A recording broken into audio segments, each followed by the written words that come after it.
Good morning, good afternoon, good evening, wherever and whenever you happen to be watching this Fusco in Tokyo, coming at you with some more Slime Rancher. We're ranching the slimes.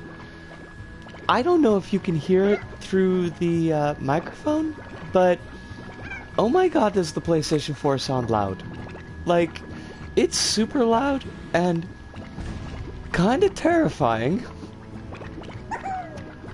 Just a little bit.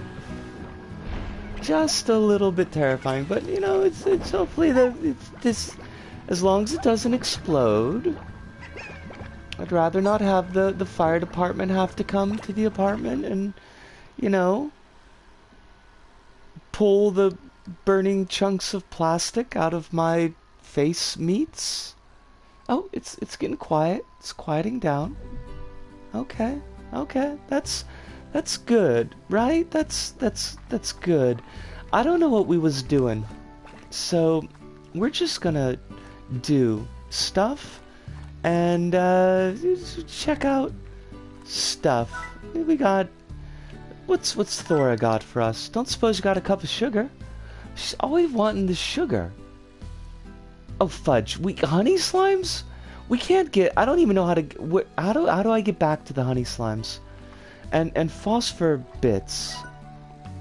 The honey slimes were like over in this area, so we want to hang a Louie. Go that way. Maybe we could pick up some phosphor slime bits on the way. That's not gonna help us. Okay, that's fine. It's fine. I think this is the right way. I think we open up this door. Oh, Ludo! How you doing? I hope that life is treating you very kindly. I hope everything is gentle for you at the moment. There's no unseemly terror going on in your life. Because that's no fun. Nobody's looking for the terror, I think. I could be wrong. I don't know anymore. My life is all kinds of weird, you know, as it tends to be. But we will make our ways. Good had the spicy golden curry this week, and it's great. I am super glad that worked out. I remember you said like the last time you had tried the medium curry, so now this time you've gone up to the full spice. Was it everything that you wanted? Was it as spicy as you wanted, or did you need to add a little bit more spice to it? I usually find that they're not spicy enough for me. I've gotta add a bunch extra in. But that's just me. I have a burnt out palate, I think. The spicy one is good, although you could definitely add some chili. I hope your weirdness is at least entertaining. I mean, I don't know. Oh, Hiruna, wonderful to see you. I hope that you are very, very well. I guess as far as my weirdness being entertaining, it depends on how entertaining do you find increased police presence in your life to be? Because I'm not, like, a big fan of that, personally. But I do have it now. It's gonna be oh boy and exciting. I hate it. Honestly. Yeah. I mean, I didn't either. I was just going to work. And then the police stopped me. They thought I looked like a dangerous person, so they made me go through my stuff in my bag, and they you know, because I do have, well, not anymore because they stole it. I had a box cutter that I carried with me as a safety measure, and they decided that made me definitely a person of interest. They decided they needed to spend a lot of time with me yesterday. I got to spend a lot of time at the police station. It was deeply uncomfortable. I don't think I have a record because I wasn't arrested. But I'm probably gonna have to be summoned to the police station again for further questioning and possible detainment. It's exciting. I am excited. And by excited, I mean stressed. And by stressed, I mean terrified. Probably not terrified, but, you know, not like super cool. Get some pepper spray, maybe that's more acceptable. I honestly don't know what is okay for self-defense in Japan. Like, I mean, I knew, I can't lie, I mean, I knew that I was brushing up against, at the very least, some laws with the box cutter. I thought that the blade was short enough that it didn't qualify, but apparently that's not the case. And it sucks too, because I had that box cutter for work. I mean, not the current job that I'm doing, but like for when I was in demolition. And I got a lot of good use out of it.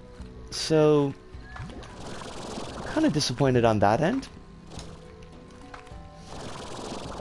But yeah, I don't know. I'd be happy just not to talk to the cops ever again.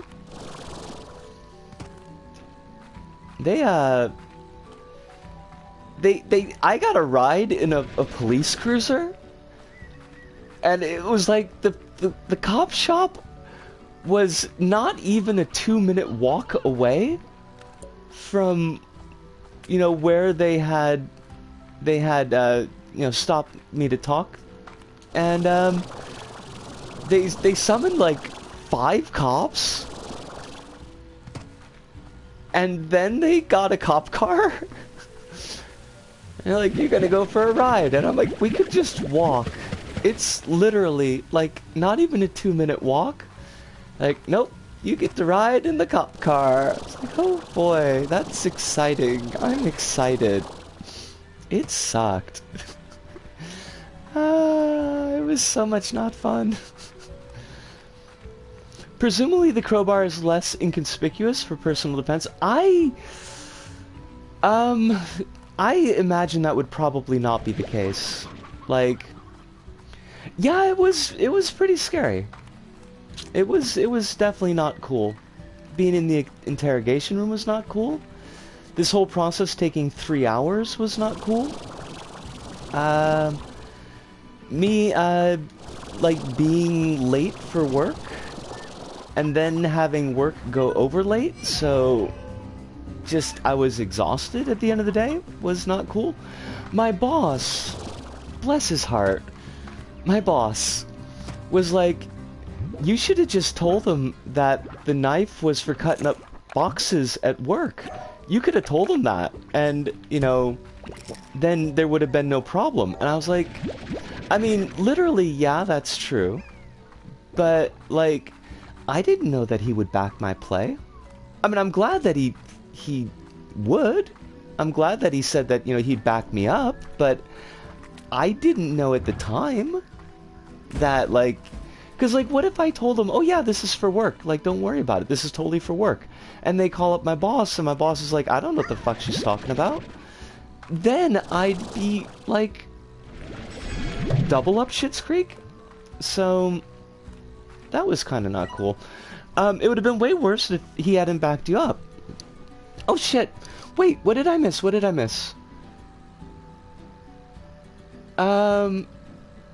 Congrats, Hirunda. What is... Wait, what did I...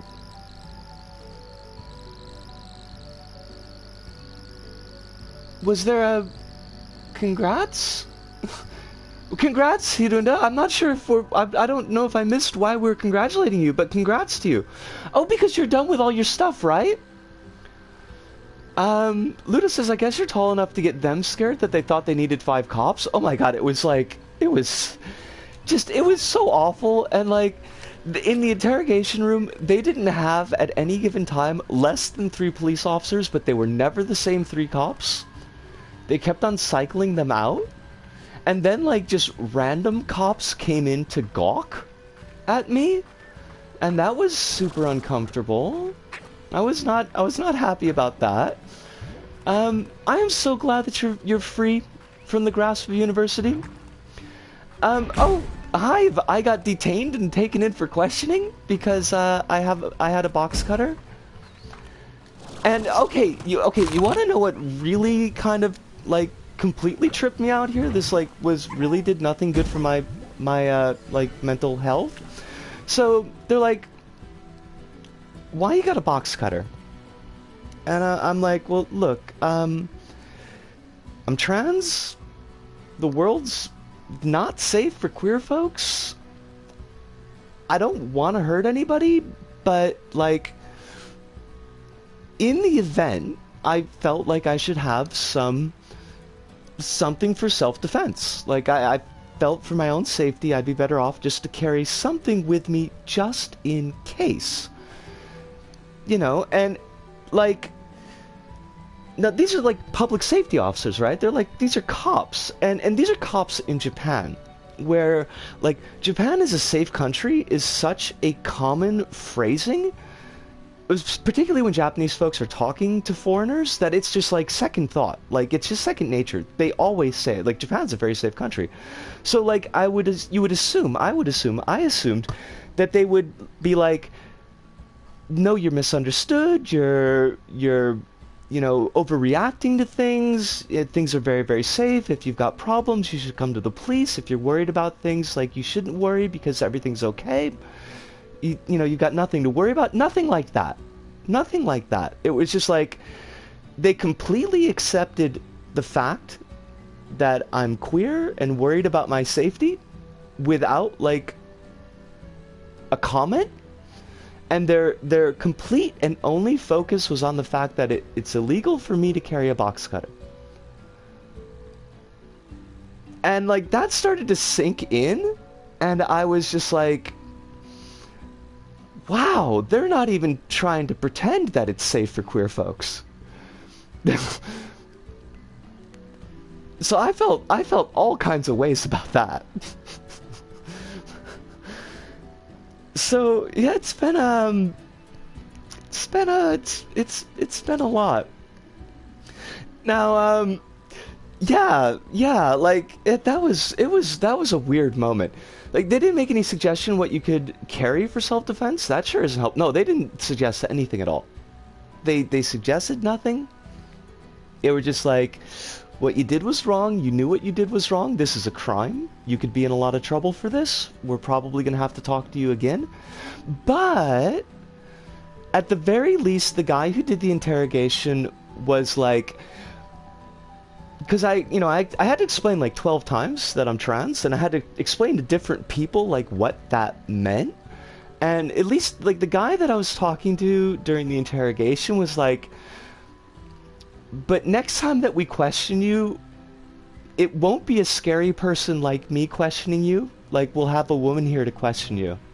And I was like, you're trying, I guess.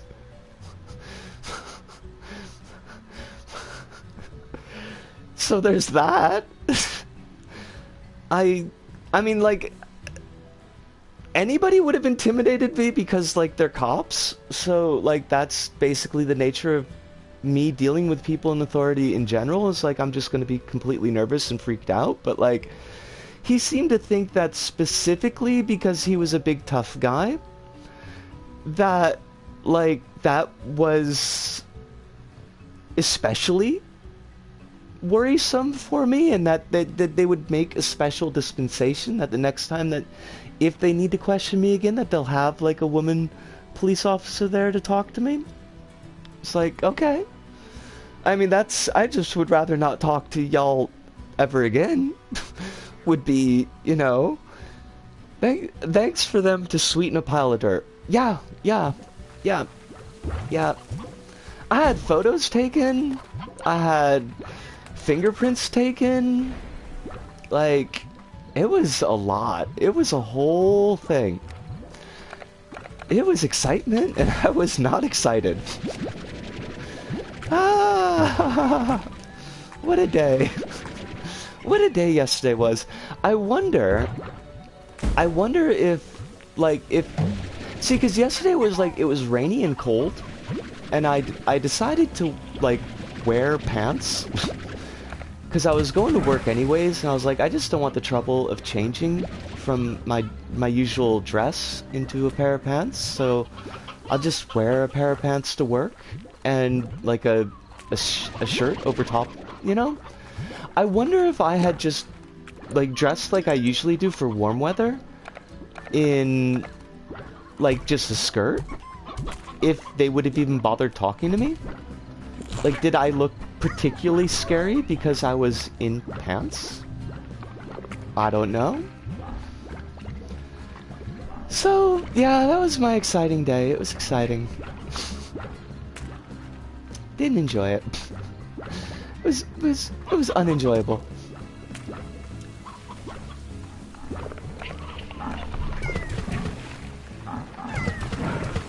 Oh god, there's just tar everywhere. There's so many tars.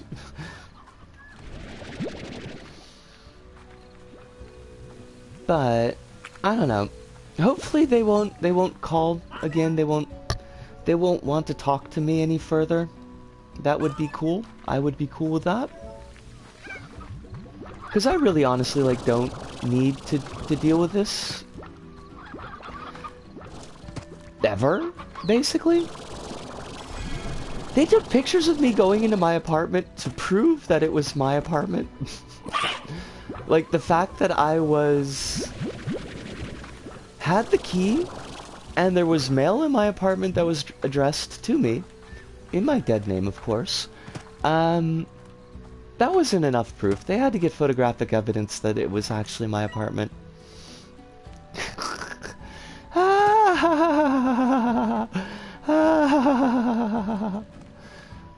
Fun! So quickly Googling got a Reddit post stating it's illegal to have concealed carry weapons and self-defense doesn't 100% cover you. Doesn't exactly cover your ass. No, I mean, I'm not surprised, honestly. Like, and I will, like, the barest of minimum that I will give to them is that, like, stabbings are totally a thing in Japan. And they don't know me from anyone. Like, I could be,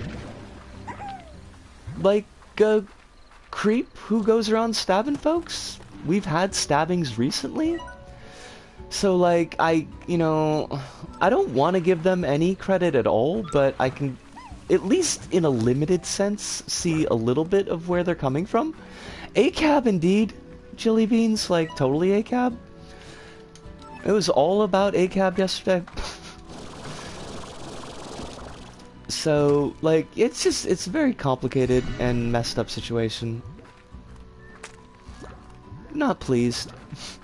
Distinctly displeased. How do I get out of here? I gotta give these plorts to Thora.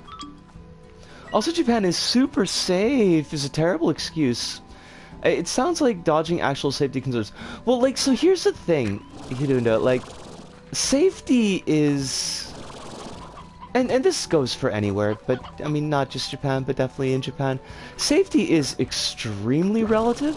Like, it very much depends on how you're defining safety, and who is making the definition at the time, because, like, Japan has a horrible safety record as far as, women and queer folk go.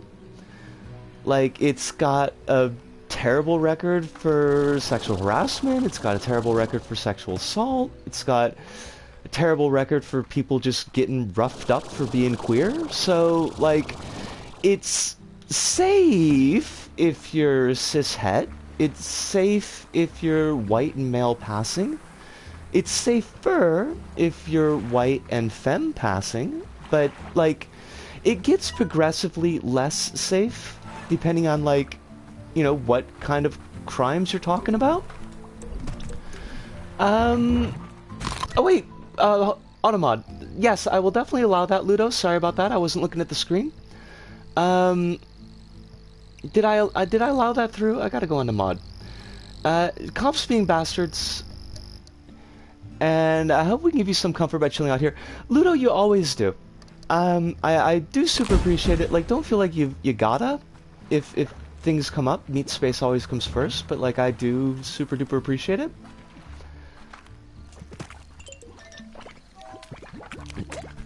Twitch please do is, I mean, you're basically guaranteeing that it's never gonna happen, Hive. Cause Twitch is not about that kind of life.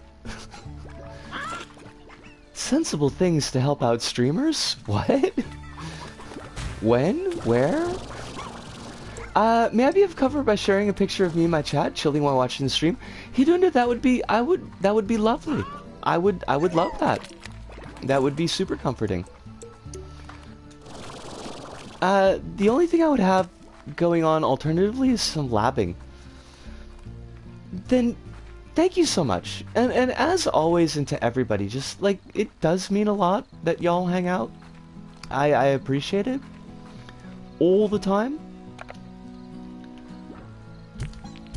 Trying to keep electricity usage down due to the energy crisis I told you about. Like, that's super fair. Wait, what? Am I... Hold on a second here. Are these... Do you not want honey plorts? Oh crap, she wants honey slimes. Well, fudge. You're not getting those, love. Because I don't even know how to get those back. Gosh darn it. Thora, love. No slimes for you. If you've got a Hive, if you've got to bop off, like, super duper don't be concerned. Like, I 100% dig it.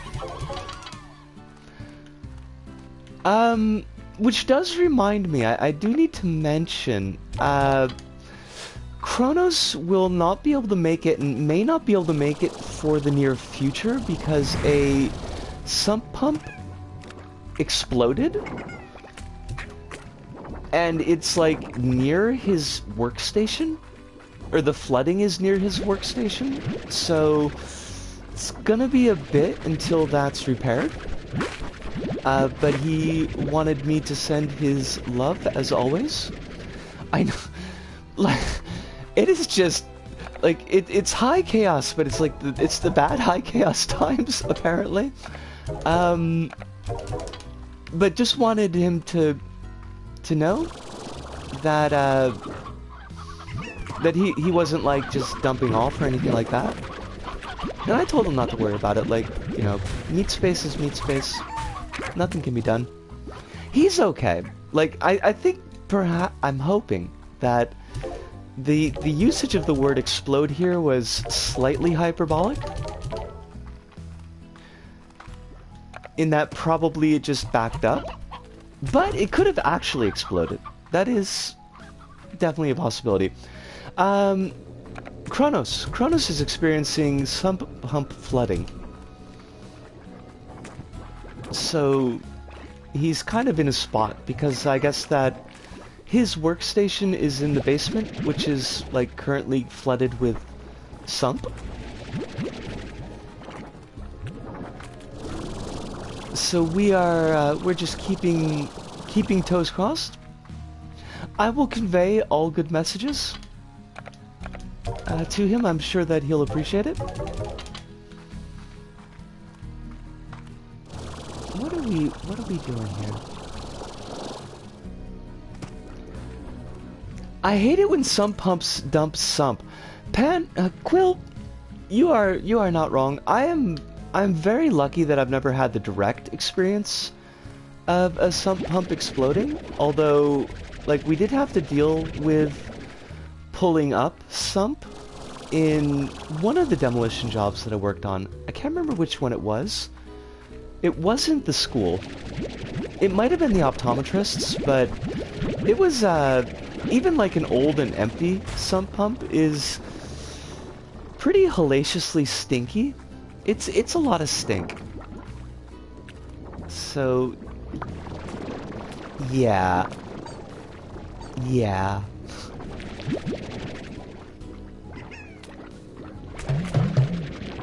My family's had our basements flooded twice from sump pump failures. It's a big ordeal. That sounds just awful.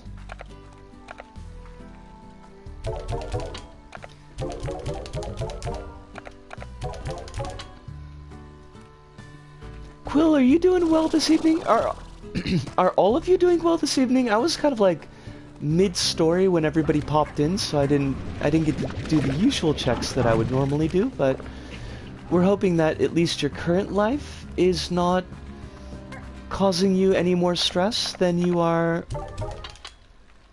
feeling capable of handling. Oh shit, it's Tars. Tars, yo, no, I'm not allowing you to devour my beautiful slimies, my slime lords. Basements aren't common in Australia, so I don't know a lot about their upkeep. We had basements, but we didn't have a sump pump, so I don't really know too much about their upkeep either. Just that when it goes wrong, it's stinky and bad. I think stinky and bad is probably how that's described.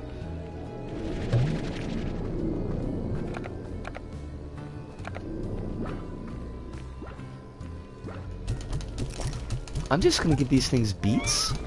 I don't know if that's what they want, but they're gonna get it. Enjoy your beets. Oh fudge, that's right. Quill, you're in Australia land as well. I don't know why I keep on forgetting that. It's like, I think that would be one of those points of information that would stick in my head, but apparently that is not the case. What do we? Oh shit! We've almost got enough for the labo, and then we can unlock the labo, and then we can do things. Things will be done, and they will be done by us, and it will be amazing. I think that we can make gadgets. I don't know how the gadgets work. Oh shoot! Cat photos. Where did the cat photo go? It's not in Discord. Oh, here we are. Cat photos, check it and see. We got a cat of 103. Oh my god, it's a cat. Oh, that sweet thing. I'm glad that you have the finger pointing, because otherwise I would not know that that was in fact your cat. I'm operating on police officer logic because I had to do a lot of here, point at your bag to prove that this is your bag. Okay, now we'll take a picture. Here, point at the box cutter in your bag to prove that this box cutter was once in your bag. Now we'll take a picture. It was very, very weird. It had a very staging history feel to it. I like this version better though. I feel assured that this is in fact your cat. Cool says, if I hadn't moved, I'd have been absolutely fucked though. You still live in a major energy production area. Oh, shite. Well, then we are very glad that you moved. That seems like it was the best sitch.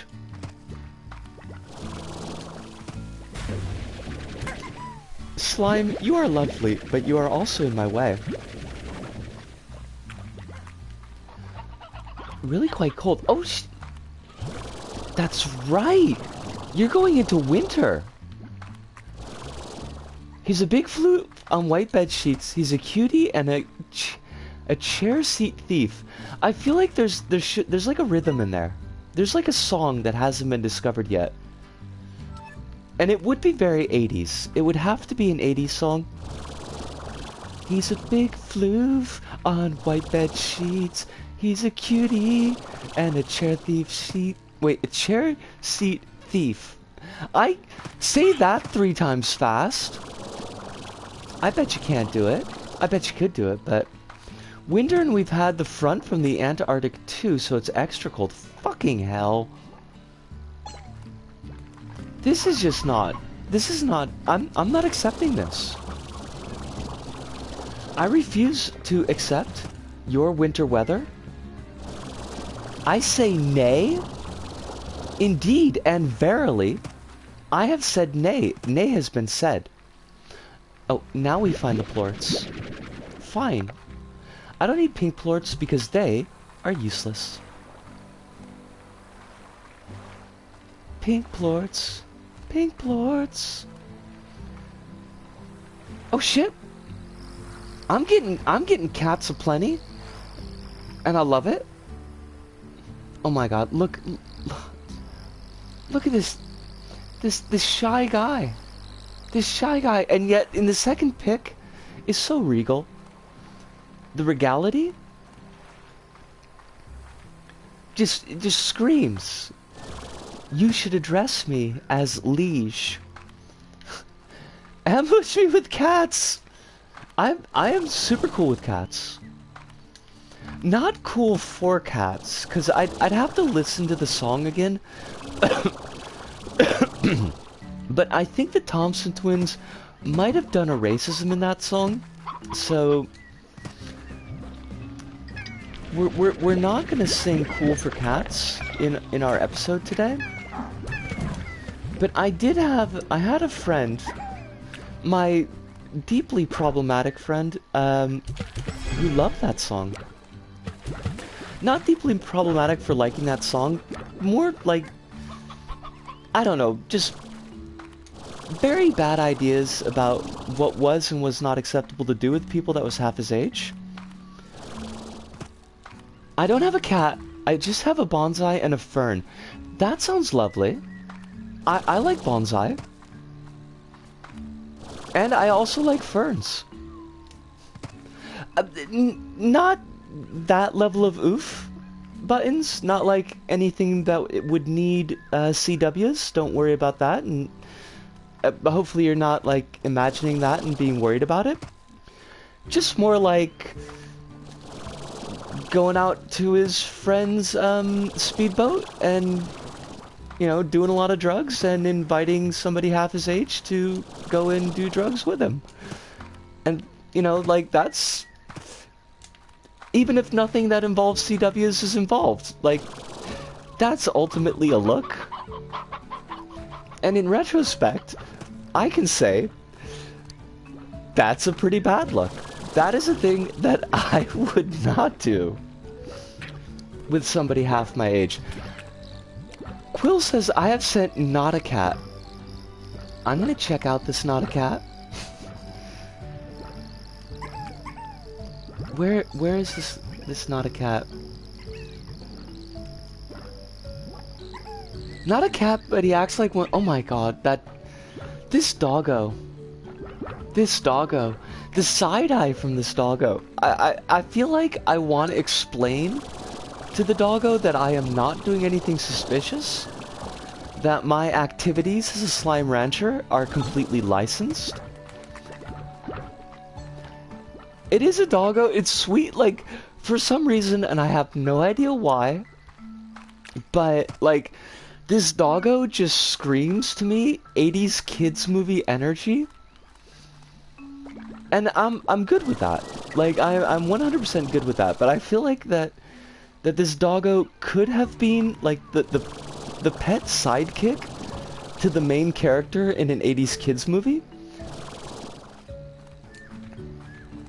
He was upset that I got up for work at 1 morning. That's a big doggo. This is like a tiny doggo. This is like tiny and fluffy, but in that kind of like very shaped. There's like a shaped fluffiness to the doggo. Almost like a smaller version of Zach Galligan's dog in Gremlins. I forget the name of said dog. I just remember that Zach Galligan had a dog. Well, Marmaduke is a Great Dane. And Great Danes are not, like, known for their fluffiness. Great Danes are more of a short coat dog, right? Like, more of a bristly or a brushy? Posting it to the stream announcements tweet, if anybody wants to see. Everyone should look at Quill's dog, because Quill's dog is just a sweetums. Like, you could make a Muppet of this dog. This dog would hang out on the Muppet Show. Would probably mercilessly tease Ernie. Or wait, was that not Ernie? Scooter. Scooter is the name of the character I'm thinking of.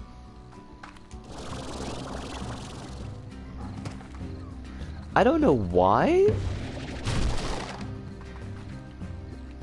but the dog would. Phosphor slime. Oh, I cannot suck up this phosphor slime.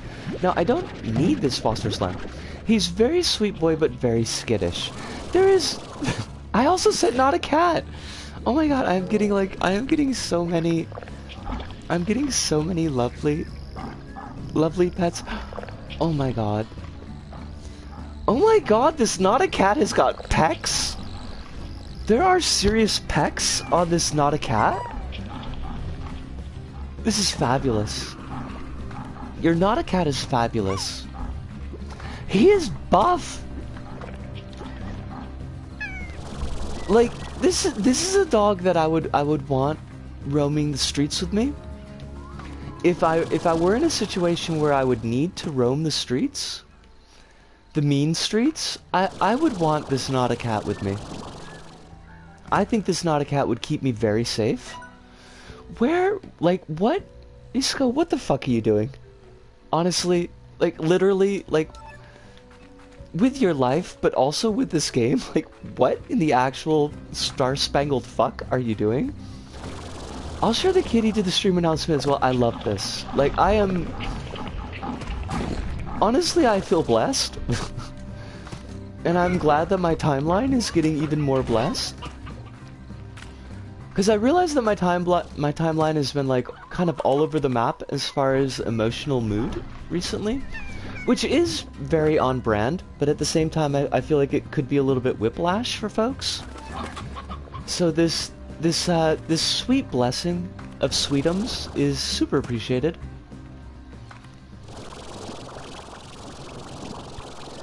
I did, like, there's just been stuff. I've had some very nice pictures that I've been able to retweet. But I've had some pictures that I think are, like, not... I think they read in very interesting ways. That werewolf picture that I retweeted a bit back, which was, like... I don't know, like, very werewolf experience of dysphoria? I don't know if it was intended that way, but it was certainly read that way by me, so... Like... Dysphoria or... Euphoria, but not understanding that that's what it is, maybe? Posted a puppy pic that might cause instant death from cuteness. Oh my god, I've got to see this. The turtleneck, though. Like... Quill, the turtleneck is, like... Just... I'm telling you, this is a puppy quick pick when the 80s like retro boom comes back, and considering like the speed and how fast things cycle, that should be within the next, like, I would say, like, a couple weeks or so. You've got to get this puppers in an 80s retro film, because I'm telling you, you're gonna take the Palme d'Or. Is that how it's pronounced? Like, should it be a harder duh? Palme d'Or? Or just Palme d'Or? I'm not sure. Oh, good! My 7 years of misbegotten French is starting to pay dividends. Oh, Alice, it is wonderful to see you. I hope that you are very, very well tonight. Oh my god, they're just like... Yee! Alice, I am being assaulted with cuteness tonight. So if you have any cuteness that you feel the need to share, everybody's sharing pictures of to cute, and I love it. So I'm definitely here for it. If you don't have any cuteness, like, besides your own self, because your own self is always very cute, if you feel comfortable accepting that kind of compliment,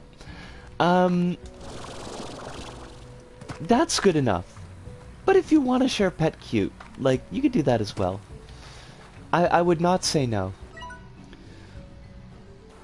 We're in new territory. This is uncharted territory, and I do kind of love it. If you need French lessons, I am a fluent bilingual speaker.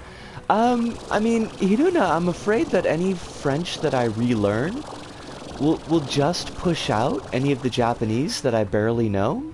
And I should probably hang on to the Japanese, at least for the moment.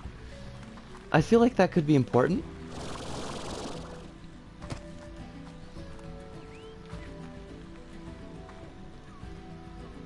Oh my god, are there floating islands? If Slime Rancher has floating islands, I think it might have become my game. What is going on with you? You are exploding hunter dudes. And whilst I love you, you are killing me. I used to be conversational in French, but lost most of it from lack of practice. That's a whole mood. That is definitely a mood. It's like, even with relatively consistent practice, it can be hard to hold on to language. 'Cause like, you're not always practicing the same stuff, and you're not always practicing the stuff that you actually need to be hanging on to. So you can develop fluency in certain areas and retain certain things, but expanding out from those things can be quite difficult. Listen, okay, first off, what the fuck are you? Why is this thing what is even going on with these things? They go invisible. I don't like that. I need you to not be invisible though. I need you to also not be killing me. I've forgotten a bunch of English. I remain fluent. I mean, most of the English speakers I know probably wouldn't notice. If you forgot a lot of English, I wouldn't. And I do. Forget a lot of English, that is. Can I get to that island? I'm gonna make a stab for it. Whee! Did I want to be here? Is this another one of those fake dealies? Hiduna says, me and my older brother have had a really good combination of French and English when we lived in France. Now it's a hassle to maintain. Hold on a second. Maintain a verbose French vocab. I mean, that's a super mood. In Australia, you could forget all English and still get by if you just grunt in a bogan accent. Damn, Quill. I haven't heard somebody say bogan in like ages, and it just makes me feel kind of warm and fuzzy. One of the Aussie lasses that I used to work with, like way back in the day, would complain about bogans like constantly. But she would also talk about like how she'd constantly get drunk off of bags of goon. So said bogan, eh?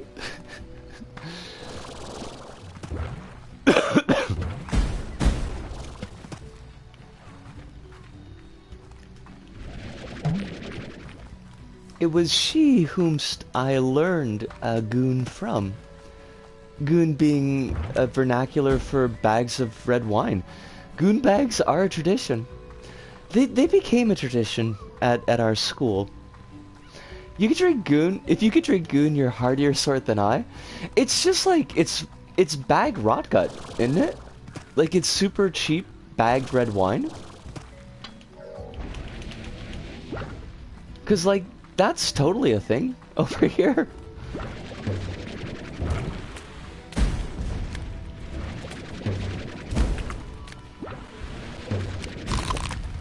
Oh my god, these hunters are easily more dangerous than the hunter gammas in Resident Evil 3. I'm pretty sure the hunter gammas are like the Tyrannosaur dudes with the like the split open mouths. They're not good. It's like $20 for a few liters of red. Yeah. That's definitely what I'm thinking of over here. Oh, shit, I have no meat. Do you only eat meat? Can I just feed you something else? No. You only eat meat. And if I don't feed you at least one thing, you will disappear. Off my map. Shit. Where do I get meat? I'm coming back for you. You are... Check the map. Okay. By the pink dot that's up in the upper left corner of the map. Oh shit, is Automod being an asshole again? I allow this.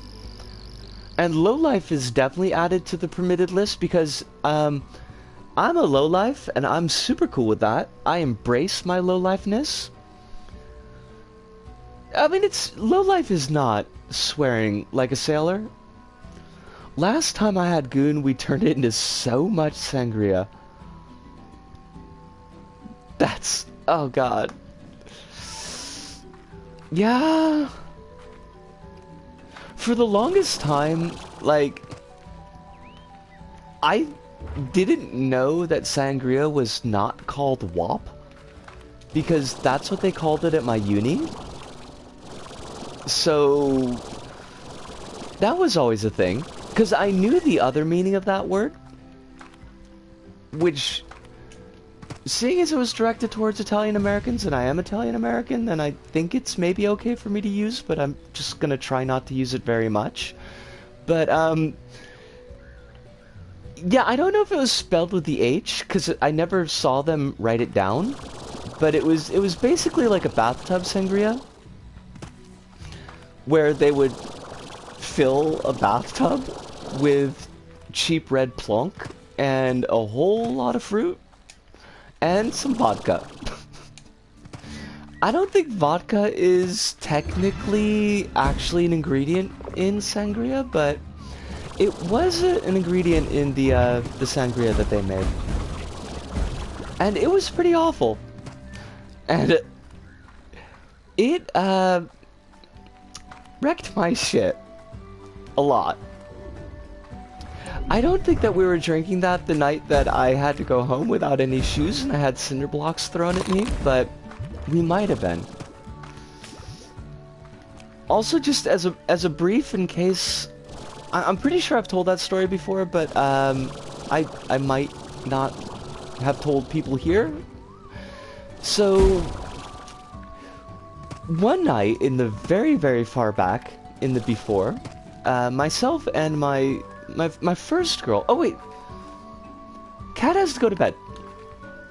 Please tuck your cat in, Hiruna, by all means.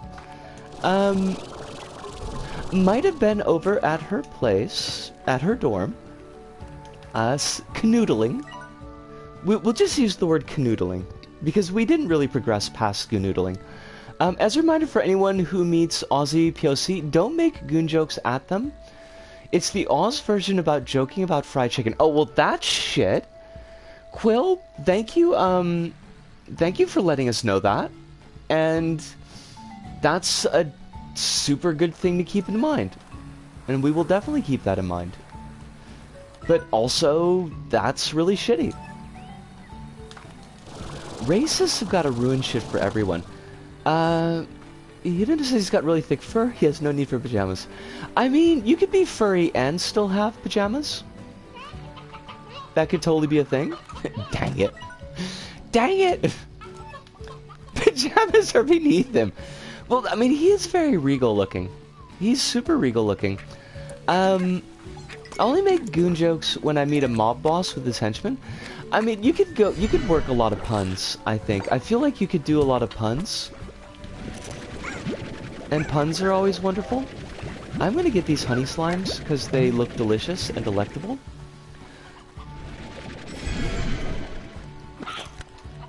But, oh shit, there's like all kinds of meat here. I wish we could put pins in the map. So I was canoodling with my girl at the time, and we had started just watching a movie in her friend's room, and then we had progressed to her room, and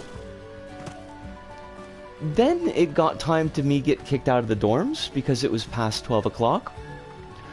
which was fine, except my boots were in her friend's room, and her friend was, you know, sleeping with her boyfriend, so we couldn't really like just bust open into the room and get my boots back.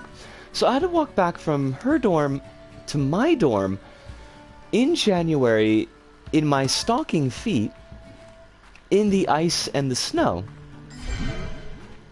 But this was also Super Bowl night, and the Green Bay Packers won the Super Bowl for like the first time in ages. And so all sorts of people were just driving around throwing cinder blocks for fun. So just driving up and down the main drag, shouting, "Packers! Go Packers! Packers win the Super Bowl!" And winging cinder blocks out of their trucks. I almost got hit, but I don't think they weren't throwing cinder blocks at me. I was just kind of, it was a wrong place at the wrong time type of deal. Super Bowl celebrations can be a whole kind of thing in the US. Things get knocked over, things get set on fire. Yes! Thank you!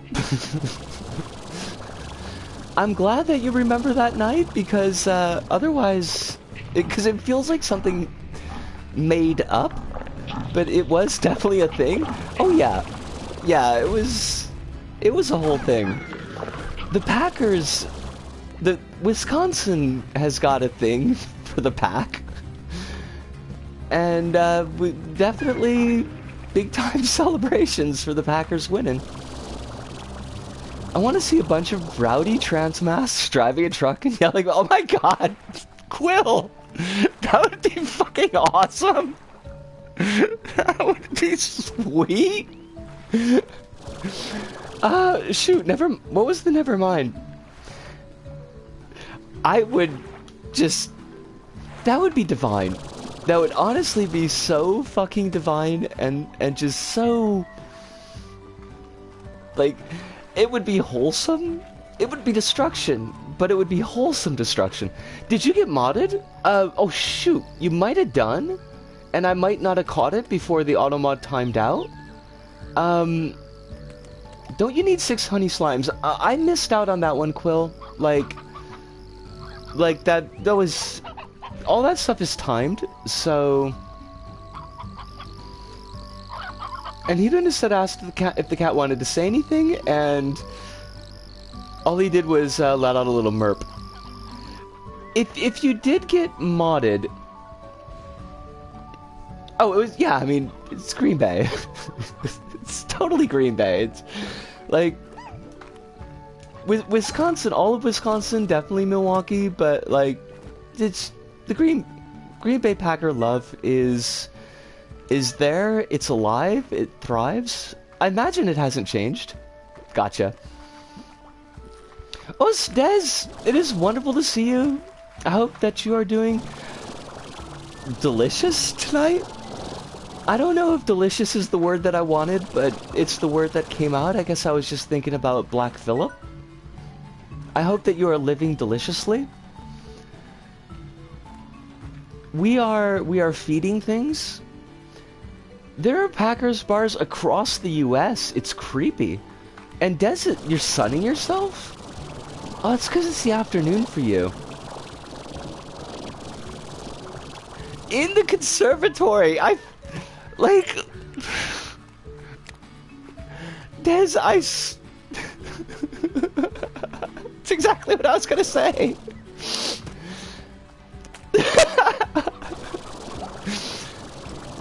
Des, I feel like you bring up the conservatory every couple of streams to remind us that you live in a giant game of Cluedo. And I love it. Like, I super duper love it. But I also feel like it's gonna be, one of these days it's gonna be like, oh yeah, it was little Miss Des in the conservatory with the lead pipe. Let's look in the envelope and see if we were right. Does your glass conservatory have, is there a secret passage? There should totally be a secret passage. And if there's not a secret passage, I think you should have words with your contractor. Because they definitely did you dirty. Glancing nervously at the candlestick as I sun myself in the conservatory. See? Quill has got sense. Quill has totally got sense. I would be careful of the revolver. Although it's... I mean, Des is in the Englands, so it would probably not be a revolver, but a shotgun? But you'd have to walk around with it breached, I think? Is that not the law? Well, if we made a modern version of Cluedo, we could use the cats as weapons. Because cats can definitely kill with cuteness, but they can also just kill with murder. I mean... Jelly beans, yes. They could hardly fault me for carrying around a candlestick. Right? They could hardly fault me for carrying around a candlestick. Right? Like, now, honestly, I don't know, and I'm just gonna be vaguely nervous of anything I've got in my bag, so... Yay for us.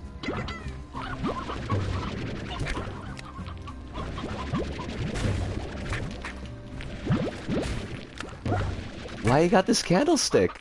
I'm just going to meet my friend, Mr. Body. Luna says I went to a French manor and chateau. Neither had a secret passage? Or if they did, it was truly secret. Ah. See? They might have been being smart, Ludo. I would love to see that, Des. I think that would be pretty darn snazzy. And also we've got tars. Again, and I have no water. Fudge. And now all of my rad slimes are dead. You bastards. Well, that's okay. Now I can invest in new slimes. With a candlestick? That would be... that would be like a hell of a flex, Des, and I love it, but it would be a hell of a flex. I'd hate to have a mansion, but I'd love to have a house filled with secret passages. I mean, for real though. Henrik Ashley. Now you're super flexing. You gotta think an old adventure game puzzle logic, Ludo. I wouldn't... I mean, how would I feel about having a mansion? I wouldn't specifically want a mansion for myself, but like... I mean, Hi, Brain Meats. Would you like to work with us today? Are we planning to work together today? Oh, no. No, that's not gonna happen. What feels to me like the super common queer Gen X and millennial dream of just like owning a mansion and turning it into just a big share house for all the local queer folk is definitely like, that's, I definitely feel that dream. And it could have secret passages if it wants. It could have big spoopy ghosts. I would be super duper okay with big spoopy ghosts. Oh, also, I should probably check to see what kind of fruit and meats those folks like. Des says it's not a mansion, but we have Millionaires area not too far from us. Although we're definitely not in that area.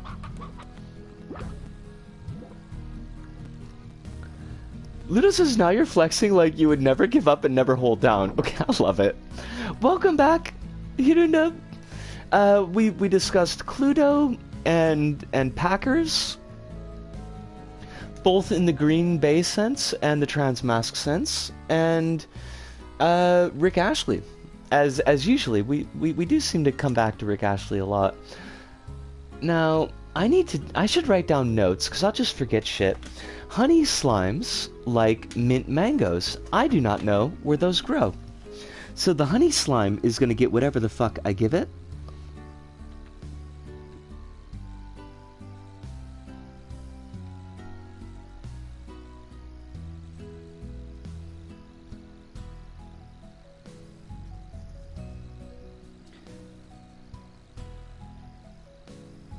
Sorry, I cannot write and think and speak at the same time, so I do apologize. Mango. That's not how you write go. And what's the spoopy slime? I know the spoopy slime likes meat, but what kind of meat? Roostros. Okay. Hunter slime.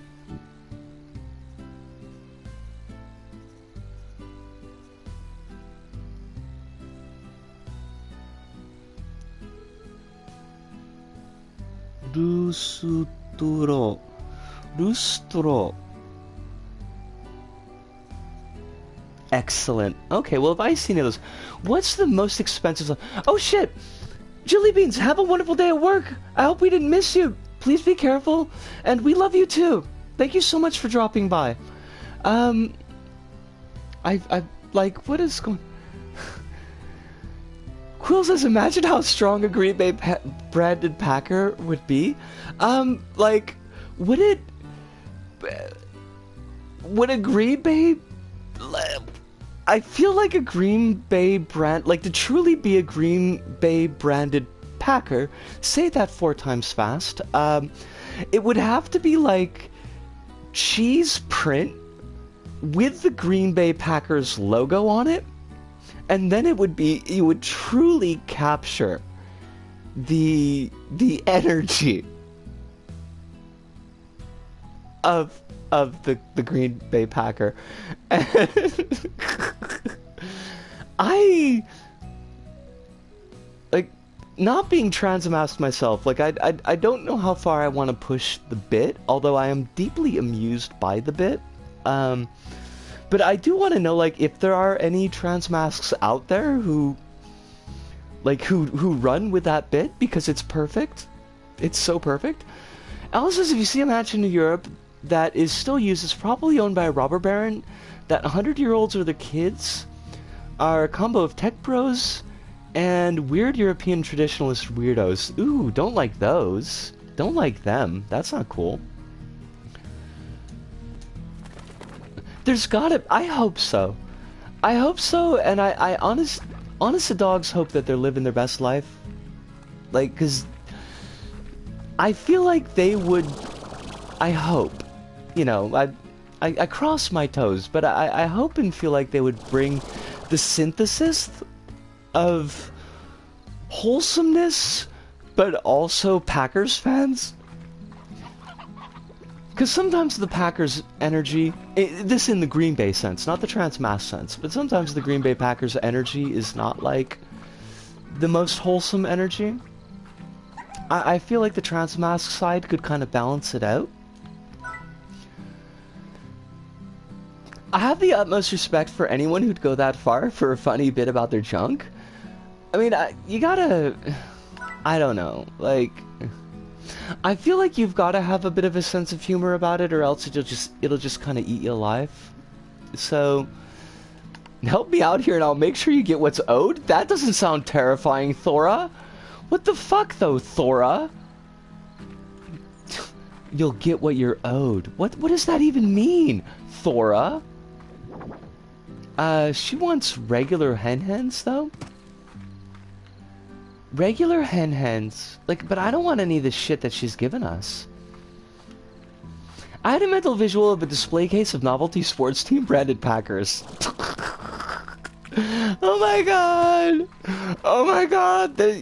You know there would have to be, like... there'd have to be a tiger stripe one for the Bengals. Like, they just... You couldn't not. Could you not? I don't think you could not. I think you'd have to. Little logos.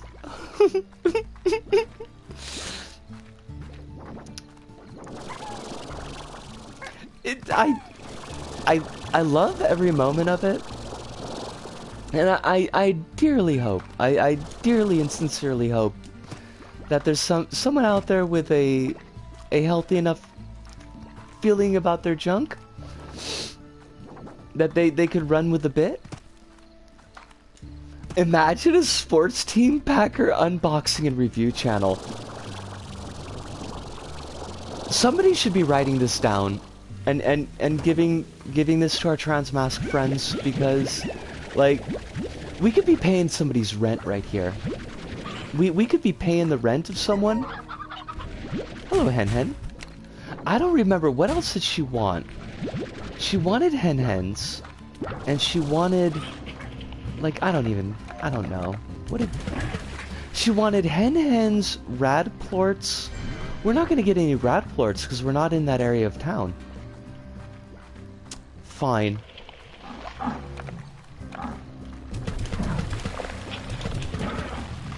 Slime Wars. Slime Wars, though.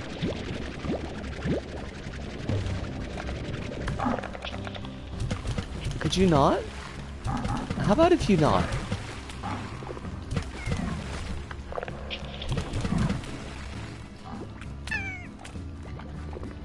Alright, did we sort the Slime Wars? I think we did. Slime Wars! They are here for the slime. Not, unfortunately, for the rhythm and the rhyme. Or perhaps fortunately, because I have none of that. I am lacking in both rhythm and or rhyme. Now, oh, there's the tabby plort. And by tabby plort, I mean honey plort.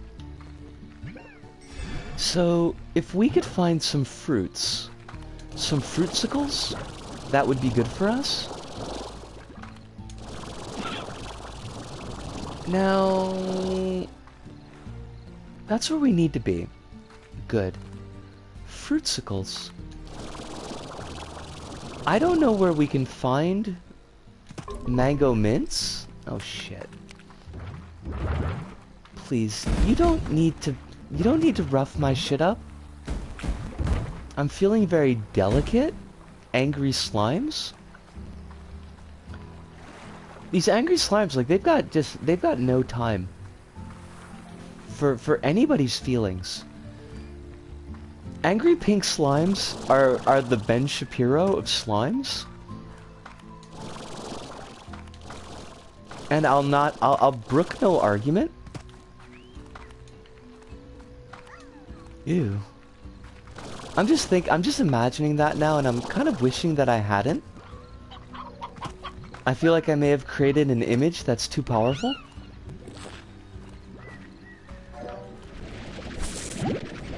Okay, pogo fruit. I mean, they'll get the job done. They're not really what we want, though. Excuse me. That was unbecoming. That was totally not ladylike.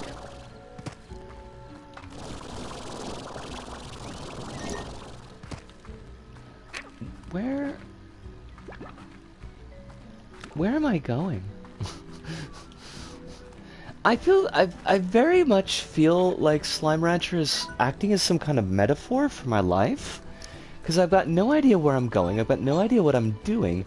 I just flail around, and then periodically, I get just enough money to live. Arrives in a brilliant flash of gaming. I appreciate your brilliant flash of gaming, Arachno. It is wonderful to see you tonight. I hope that life is treating you very kindly. I hope that you've got no more stress in your life than you personally feel like you can deal with at the moment. Because the world, yay, is a stressful place. It was a great entrance, and we're here for it.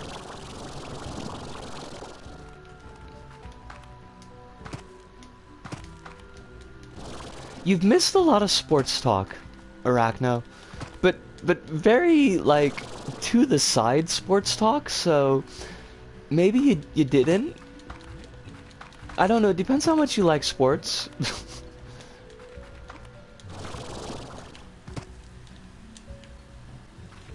I'm stuck. Where's... There you are. Honey Slime, I am coming for you. To me, the most impressive thing was the entrance was italicized. Oh, no shit, it was! I don't get to notice the italicization, because I'm mostly looking at the telly screen. How did you do that? And also, that's amazing. Managed to build a second replacement for a sibling gaming PC. That's fucking slick. Just cool tech stuff everywhere. See, why does the world not throw money at Arachno and Hirunda? Because these are the cool tech folks that deserve to be getting the money. Not your Musks and your Bezoses. Managed to make them what was my previous rig. Nice and kind. See? It takes so little. I mean, I imagine that it actually probably took a lot of effort to do that, but the kindness is what I mean. The evil tech archetype would have sold that secondary rig to the highest bidder, and then would have laughed at the second highest bidder because douche. I'm gonna go douche.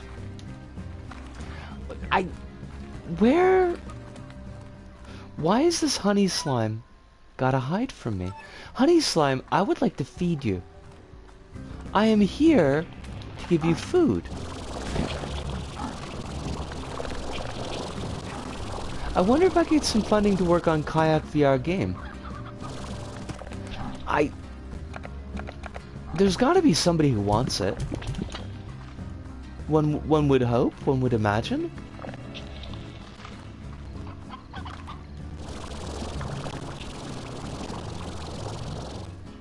I can't believe they determine who buys it through a blunt rotation. Well, wait, are these Heshers or are they tech bros? Because I mean, I feel like that would be a Hesher thing to do.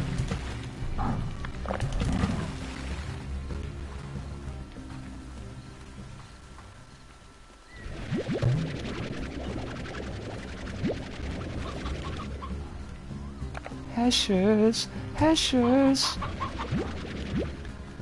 Not sure if the New Zealand government gives out grants for funding for stuff like that. Huh. I mean, I guess it wouldn't hurt to check. No idea, but apparently it goes for the highest bidder. Wait. I thought... When you said blunt rotation, I mean, I thought you meant that they were rolling blunts? And they were determining who got it through, like, who can roll the best blunt? To make a response be in italics, type me at the beginning of your message. Oh my god, it is IRC! Holy... I keep on forgetting that Twitch is basically just built off of IRC.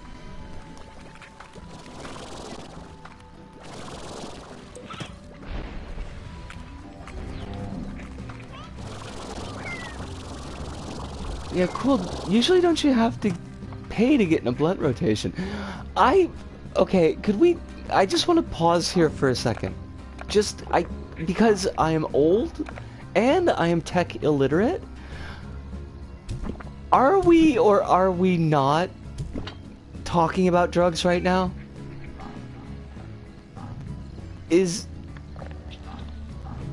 Oh shit! Okay, I'm misreading it. Blunt rotations are something completely different then. See? You could teach an old squirrel new vocabulary. Whoa, my text is sideways. I just heard that in a Keanu Reeves Bill and Ted voice. I do not actually know whether or not Keanu Reeves was Bill and or Ted. So I'm just gonna go with both of them.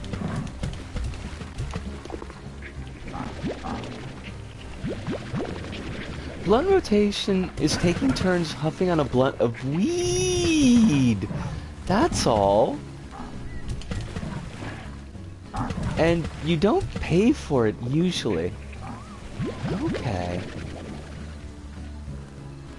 I tried forward slash me once and it didn't work, so I never tried again. But, you know, maybe it's just Merc being weird, because Merc is sometimes weird.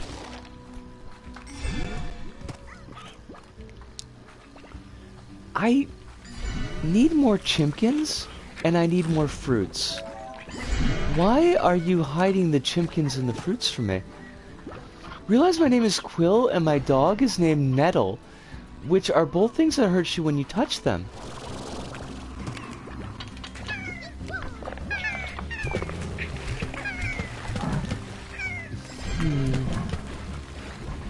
I mean, like, yeah. Chimkin!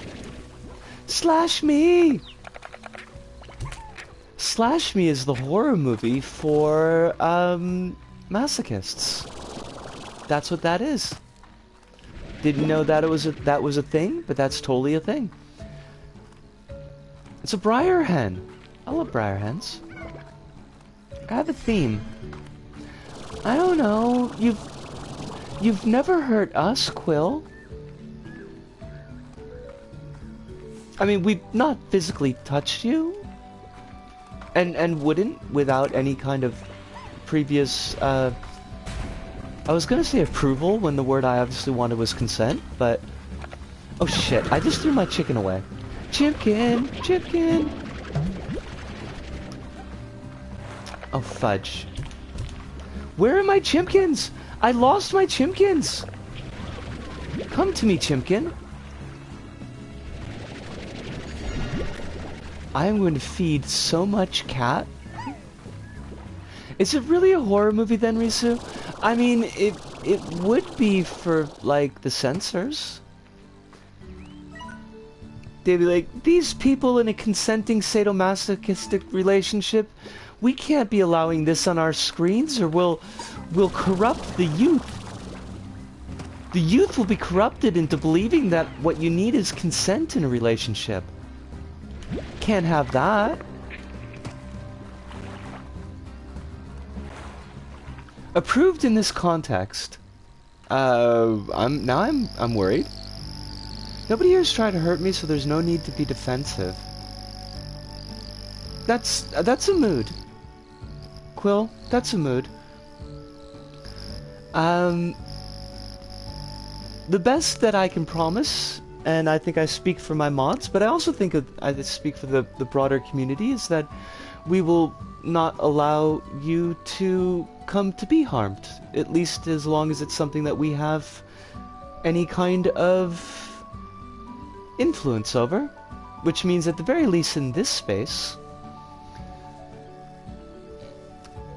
Please revise the Mabel's line, let's get two dodos and force them to make out.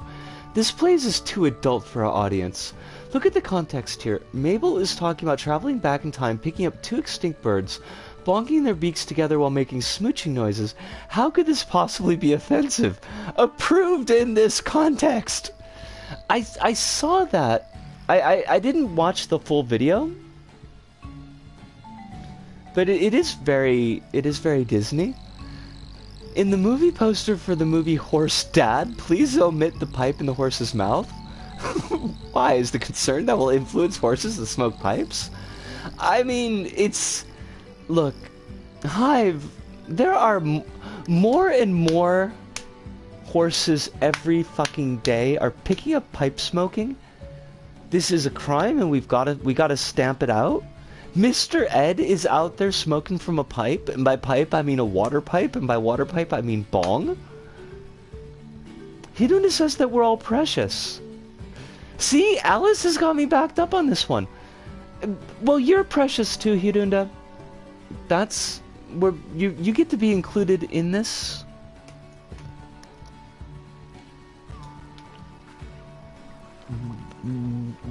We all? I was trying to think of how you would make a we all contraction, like y'all? Like, wall? Wall?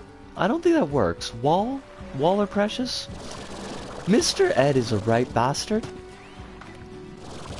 Is definitely out there. Getting high off the devil's lettuce? We know what's going on. It's not Wilbur who had the problem. I saw a horse from Seabiscuit smoking a cocaine doobie. Holy shit. Hold on a second. Hold on. Hold on. Quill, hold on a second. Cause like...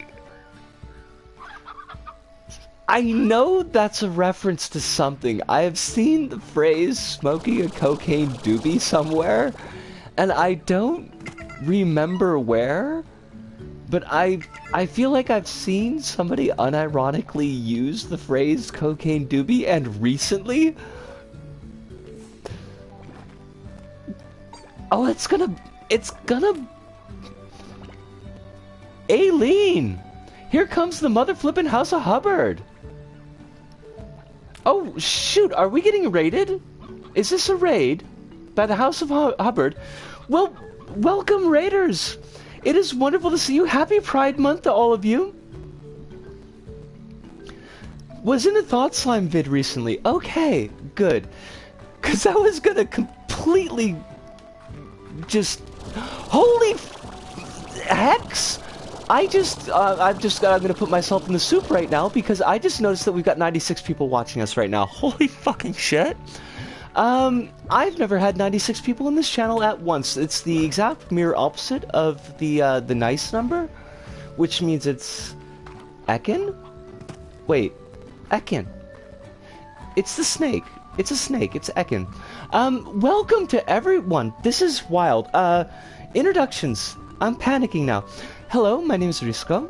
I'm Risco here in Tokyo. I am a 43-year-old trans woman streamer in Tokyo. I'm from the United States, maggot white. I've been in Japan for 19 years. We stream stuff. I'm flustered. I am totally flustered. We're doing... Thought Slime. No. God. Hi. Back up. Breathe deep. We're doing Slime Rancher right now. This is our long-form game, but we tend to mix long-form games and roguelikes. Jesus, Called! I'm scared the hell out of me, that's for sure. Welcome, Called. It's a pleasure to see you tonight. I haven't played Slime Rancher in forever. This is my first time playing. I know absolutely nothing about the game. It has been a hoot. It's definitely been something that's encouraged a lot of weird conversations, which we super enjoy. It's been a bit of a kind of a chaos stream, to be honest. You missed out on our Green Bay Packers talk, which is maybe for the best. But welcome. I hope that you are all doing wonderfully tonight. And I'm just going to catch my breath and not notice how many people are watching, and we'll just have a good time. Thank you so much, Hidunda. Our stream schedule is, it is a bit wild and wacky recently because of my job, but generally 8 p.m. GMT plus 9, and we do try to keep it, as much as possible, we try to keep it fairly regular. Thank you, Hive. Appreciate that. By all means. Sending lots of love, but insomnia meds be kicking in, so I'll be doing some slurking. Please slurk. Enjoy your slurk. I hope you get some sleep, because insomnia is definitely not any kind of fun. That is something that we've got lots of experience with, but thankfully not recently. I haven't had too many issues with insomnia as of late, which is super appreciated, because it is... we have no commands. We are without commands. Pure anarchy. It's definitely an anarchy stream. Where is our fuzz bucket that we can feed hens to?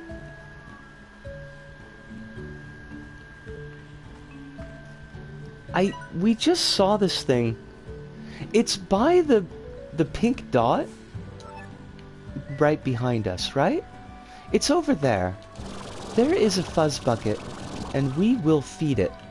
And it will be fed, and it will be fed by us. Oh, there you are. Eat my hens. Oh, you're not gonna eat the chicks? Apparently this is an all-ages stream where we can't eat children, only adults. Alien 1996. I'm desperately hoping that doesn't indicate a birth year of 1996, seeing as that's when I graduated high school, and that would leave me feeling all kinds of ways. Mostly good ways, but still all kinds of ways. Oh shit. Mint mangoes. I know where those go. Would it be prudent to give a TLDR regarding yellow cards and our ableist language policy? Yes. The super TLDR is that if you look in our panels beneath the stream, we should have a couple of panels that highlight our yellow card and our ableist language policy. If you are on a device that does not allow looking at the panels, the slightly longer but still TLDR is, as far as ableist language, we do understand that a lot of this language is ingrained in speaking, particularly language that's dealing with things like intelligence or sanity. We do realize that folks do make mistakes, and we don't ban people right off the jump, but we do give warnings, and we do expect that those warnings are listened to. If we have to repeatedly warn folks, then they will get banned for that, but generally speaking, we do our best to avoid ableist language unless it's required for the conversation, the topic. So like if we're talking about mental health, of course we would be using mental health terms to talk about that topic.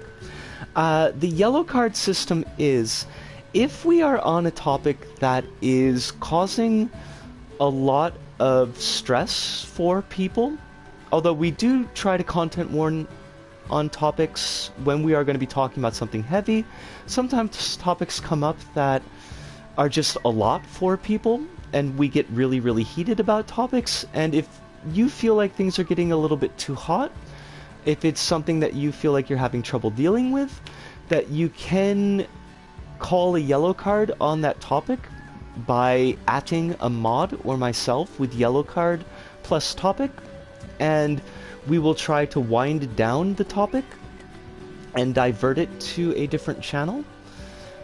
We've never had this system abused. We haven't really needed to use it very often, but it is a system that is there in case you need it as a safety feature for folks that are watching the stream. Hopefully it won't be necessary, but just in case that it is. Welcome back, Des. I hope that you enjoyed your sunning in the conservatory. We got raided. It was huge. And I panicked. A little bit. But, welcome back. Hopefully you're doing very, very well. It was adorable panic. I appreciate that. Better to have it and not need it than... Better to have it and not need it than need it and not have it. See, that's what I told the police yesterday, Hive. And they were not living that life. They were not living that life one bit. But those are words to live by. And we do believe in that here, so... Definitely generally a good idea to have safety features.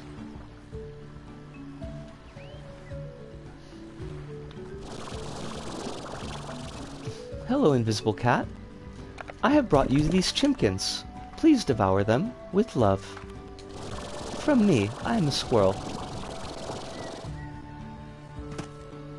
God. I don't know if there's anything else on...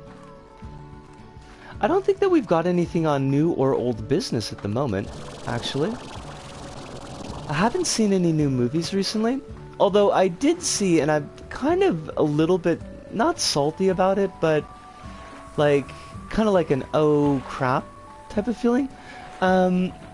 We do try to make this a comfortable and safe place for people to hang out, but we do also tend to interrogate some serious topics from time to time. This is true. Hive got it on the money. we can be quite goofy, and honestly, we tend to be quite goofy here. But sometimes we do be a little bit serious. I only got to see a trailer for it, Ludo, but the short film Good Choice about a woman who's trapped in a Red Lobster commercial. Trevor Henderson? Wait, is his name Henderson?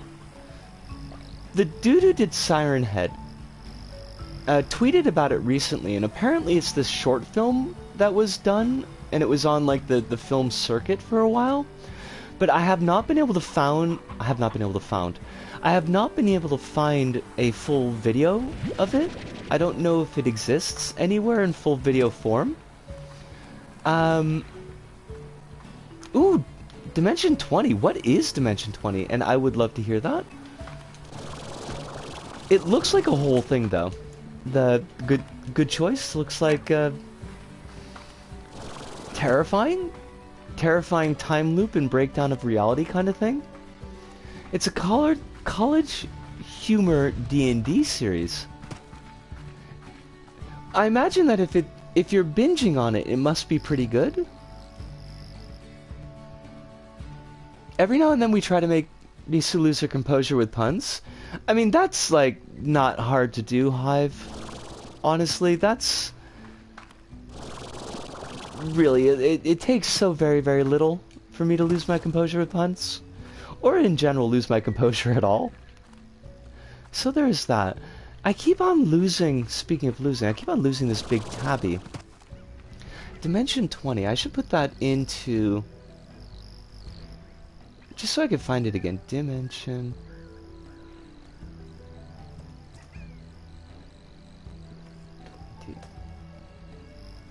There we go. Right. Dimension 20 is a tabletop role-playing game show produced by College Humor, generally hosted by Brendan Lee Mulligan as the show's regular Dungeon Master. Is it the D&D series with Master Debater bit, or is it something else? Master Debater.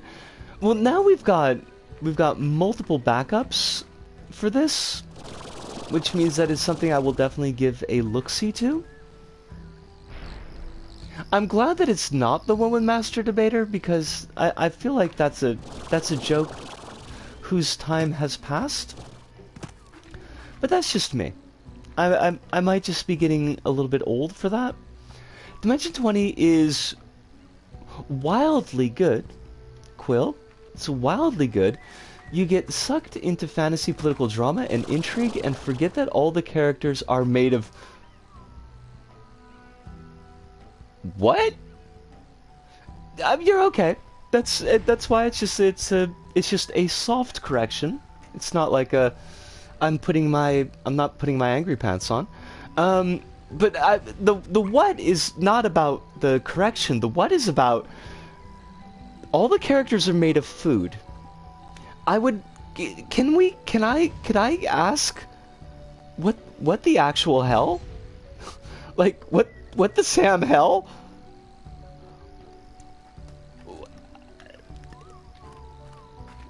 We do make mistakes time to time. It's gonna happen. Nobody's gonna get thrown off on their ear. Thrown out on their ear? Thrown out on their ear. Nobody's gonna get thrown out on their ear when, you know, we can be sure that it's good faith. But I'm desperately intrigued by this whole made of food thing. Yes! I gotta get on Dimension 20 as well. It sounds like... Oh, as well, it sounds like... Written English is so weird, and sometimes I have no idea where you're supposed to put emphasis on words. Emphasis on the words. This cat, I swear, it hides. It's like a Lasombra. Or a ninja, but more like a Lasombra. I'm gonna go with that. One of the seasons is set in a food continent, where every country is a different type of food, and it's played as a serious political drama. That sounds all kinds of amazing. Do they Is the system that they use, is it always D&D that's been kind of kludged into telling the story that they want? Or do they ever swap around systems?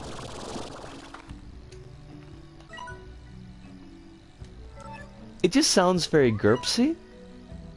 Not in a negative way, just like it just sounds very GURPSy.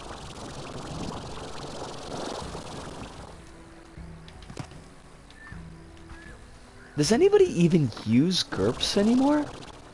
Like, that's gotta be... Steve Jackson has got to have written his last check. I highly advise you to have a jetpack and a few upgrades before tackling what's ahead. The land is all broken and twisted. There's plenty of feral slimes about who you won't see coming before they blast you right into the sea. Keep those peepers peeled. I'm gonna do this. Not always. They use kids on broomsticks for their Misfits and Magic series. Alright. And Saga Daughter. And also, am I saying that name right? Is it Saga Daughter? If it's not, you can always put a pronunciation in for me and I'll try to keep that locked into my brain meats. I prefer Fates and specialized indie games like Blades in the Dark over generic systems and settings. Close enough. Saga is also fine. Excellent. I will keep both of those things in mind. And if you are okay with Saga, then I will go with that. My also helped write a couple of indie games. This sounds pretty darn cool. If you would like to put some of your CV in the chat, feel free to mention it. I would not by any means crack the whip on you doing that, because I think we should all be proud of our accomplishments. A lot of my like hands-on tabletop experience, like actual play experience and reading books experience, kind of stops in the 90s. So Lisa with the tact, and I'm just here blurting the request out loud. Either way works, Hive. There's nothing wrong with your methods. Hidunda says, I'm probably going to bed. Have a nice rest of the stream, basically. Hidunda, thank you so much for dropping by. Thank you so much for the pictures of the cats. I super appreciate that, and it's always nice to have you here. You're always very, very welcome. Oh, Fudge, I missed a bit. Arachno says, Dimension 20 takes different genres and themes for most of their games. The one Quill mentioned is called The Crown of Candy, which is basically what if Game of Thorns was set in Candyland. I'm loving it. Saga says, I've written fiction for Americana and Red Rook Revolt. I did some setting and a monster and some moves for Monster Care Squad. I'm gonna... Let me write this down, Saga, because the brain meats do not do very good on memory retention.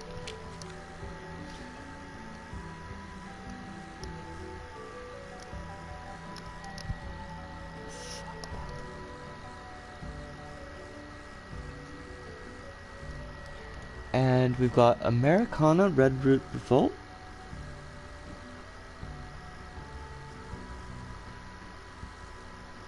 I have to remember not to write these in, like, my usual shorthand and short form, because then I'll read the notes later, and I will totally not be able to read what they're talking about, and I will not remember any of the context. Monster Care Squad.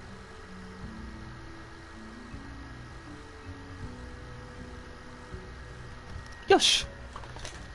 Americana is a fantastic and inclusive 1950s America that never was, where you play fantasy races and solve the murder of your best friend.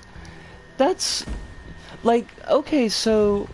when you say solve the murder of your best friend, is it more suited for, like, one-shots? Or... how do I want to put it? Not one-shots, but, like... that seems like a very specific plot. It's meant to go for like 4 to 6 sessions. Gotcha. That makes a lot more sense. Also, these very angry cats can just fuck off right into the ether. You can go further, but it's primarily for short stories. That is super cool. One thing I kind of feel like, at least in my memory of like 90s stuff, was that it felt like campaigns just kind of went on forever. Like, there weren't really short form campaigns, although that might have just been in the context of people that I knew who played.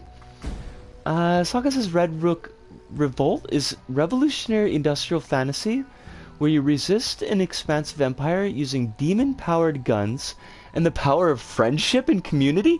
That sounds, dare I say, fucking lit. I'm gonna go with fucking lit. That's, like, kind of amazing. I feel like a campaign has to end eventually, but it's like, okay, so I've got very limited play experience with RPGs. I did listen to a lot of friends talk about their play experiences as well, but it was like, the one D&D play experience I had, it was like, campaigns just kept on rolling into the next campaign. Like, the characters never got retired. It just kind of went to the next thing and the next thing and the next thing. So basically it all ended when everybody was just bored of it. Like, everybody was just done to death with it. And the DM was basically like, okay, everybody's super bored and we don't know what we're doing and I have no direction that we should be going in, so here's a Tarrasque.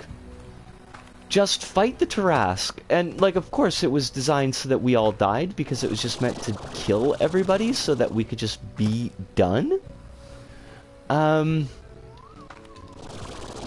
it felt like a lot of my friends' stories of games that they did was like that, where they made characters and those characters just kind of progressively went on with stories forever instead of just kind of having a bow on it. Monster Care Squad is somewhat Studio Ghibli inspired RPG about a post-capitalist world where illness threatens the godlike monsters that inhabit and coexist in the world, and you play the specialists who are risking everything to save them. There's a Japanese translation being worked on for it. This is all, like, really cool stuff. I super like everything that you're laying down here, Saga. And I'm very glad that this type of stuff is being made, because it's very different, it feels like, from the headspace of a lot of tabletop when I was involved with it. Hive says, Quill, I feel like there's an interesting cultural thing where shows in the US tend to try and go for as long as possible, while shows elsewhere have a greater chance of telling a contained story. I wonder if that thing is generalizable to how some folks run their campaigns. Now that's interesting, Hive. That's really interesting, and I'm trying to think of like really long form shows like that. I mean, a lot of the sitcoms definitely went on forever, and folks that would have been writing tabletop in the 90s would have grown up with those sitcoms, like things like Cheers and Taxi and MASH. But also I was thinking about Buffy the other day, and how poorly Buffy aged, but also how poorly Buffy wrapped up, where it felt like Buffy could have been fairly strong as a 3-season show, but they just kept pushing it on, and it didn't need 7 seasons, and it just got to be so much more of a mess as it went on. What have I missed? Quill says, I'm playing in a D&D game at the moment, and I look forward to retiring my shunned and abused goblin with his new friends. And Sage says, Red Rook Revolt is at least on Drive Through RPGs. Sandy Pug Games, who did Americana and Monster Care Squad, have an itch store and a web store, and also a free web app with the MCS rules. That is slick. Hold on a sec. I'm gonna do like a quick Google image search just so I could see the art that Hive is talking about. I am probably going to take a bio break in a moment as well because the meat suit does have. Oh fuck me sideways! I saved myself! Oh my god! That was such a save! I almost went right into the soup. I just wanted to give folks a more interesting thing to look at when I went on a bio break. But let me pull this up before I forget. Let me read the last couple bits of chat, and then let me go.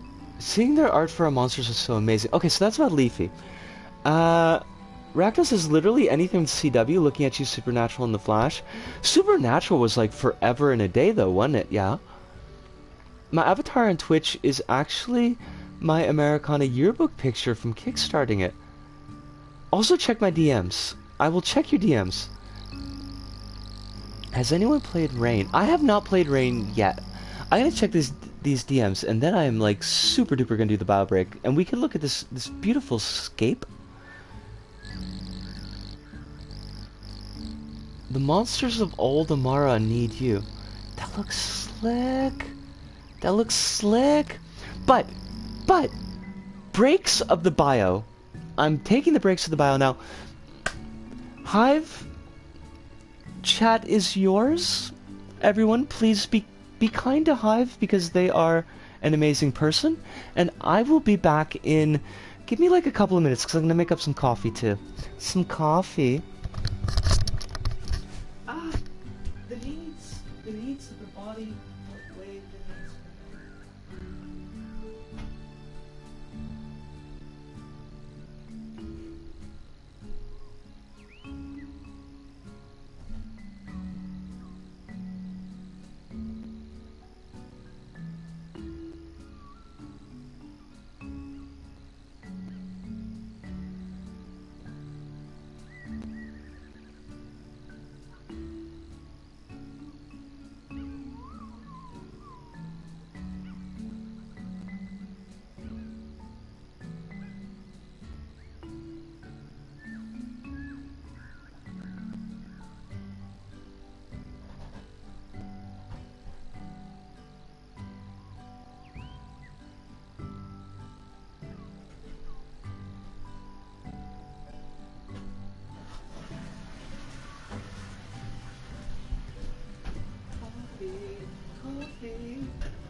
There's no way I'm actually this uncoordinated.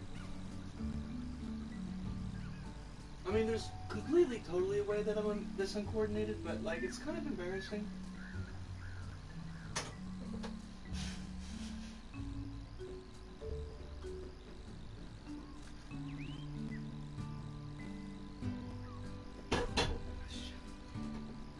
Yosha. Yosha. Alright, I am back. I have my coffee, I have my cigarettes, I had my bio, and I had orange juice and biscuits. What have I missed? What have I missed?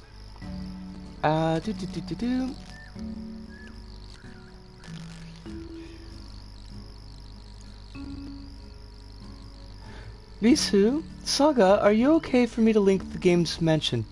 Hive, absolutely. If you would, if Saga, if it's okay with you, that you would like to, have those games linked here, I will, it's definitely okay with me. Hive says, Ludo, I'll have you know I asked somebody to play me in Strive, and with the Season 2 balance changes, Eno has, competent neutral tools and accidentally turned Guilty Gear into a grounded neutral footsies. Okay. I'm glad that you're in the study, Des. I hope it is cooler up there. Heatstroke is definitely nothing to joke around with. Was actually salty they made H-stroke negative. It's just you moaning about the heat?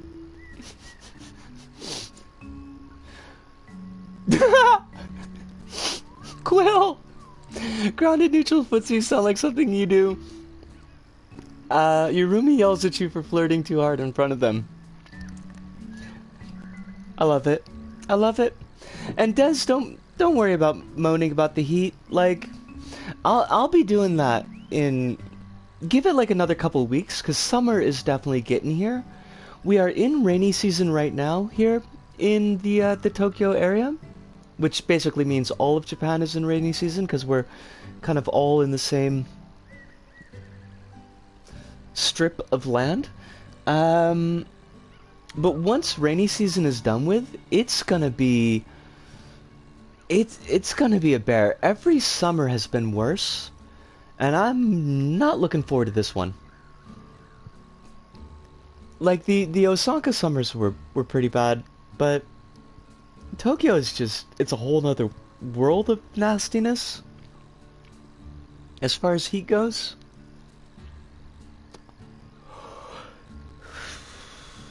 Summer. I need to get a new job. Well, I mean, I need to get an additional job.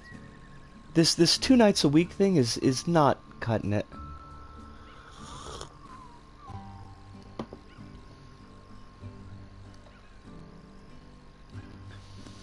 Funny story, Kai, the non-binary icon that is sort of the default mentor character, was shared on Twitter. Someone asked if their scars were top surgery scars, and Nem, our Sandy Pug, was like, you know what? Yes.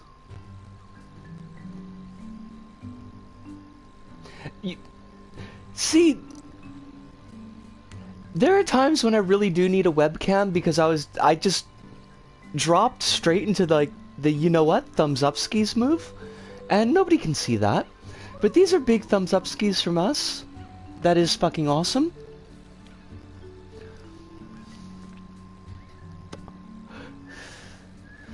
Definitely lots and loads of support to trans masks and to... No, this is a question, and I don't, like... It's one of those questions that's maybe a silly question. But at least it's an honest, silly question. Where I honestly want an answer so that I don't kind of mess things up in the future. So sometimes folks talk about, like, trans masks and trans femmes, right? And so a lot of times I kind of read that as being, like, trans men and trans women, but can non-binary be trans masks or trans femmes, but also non-binary? Like, that's a thing, right? My brain is defaulting in the wrong direction. Guilty Gear normally is flirting too hard. Simple answer, yes. Good. Okay. See, because I kind of thought that, and then I always second-guess myself, so I'm glad to know that that's a thing. Then yes, we support our trans men, our trans masks, and our non-binary folks who get top surgery. There we go.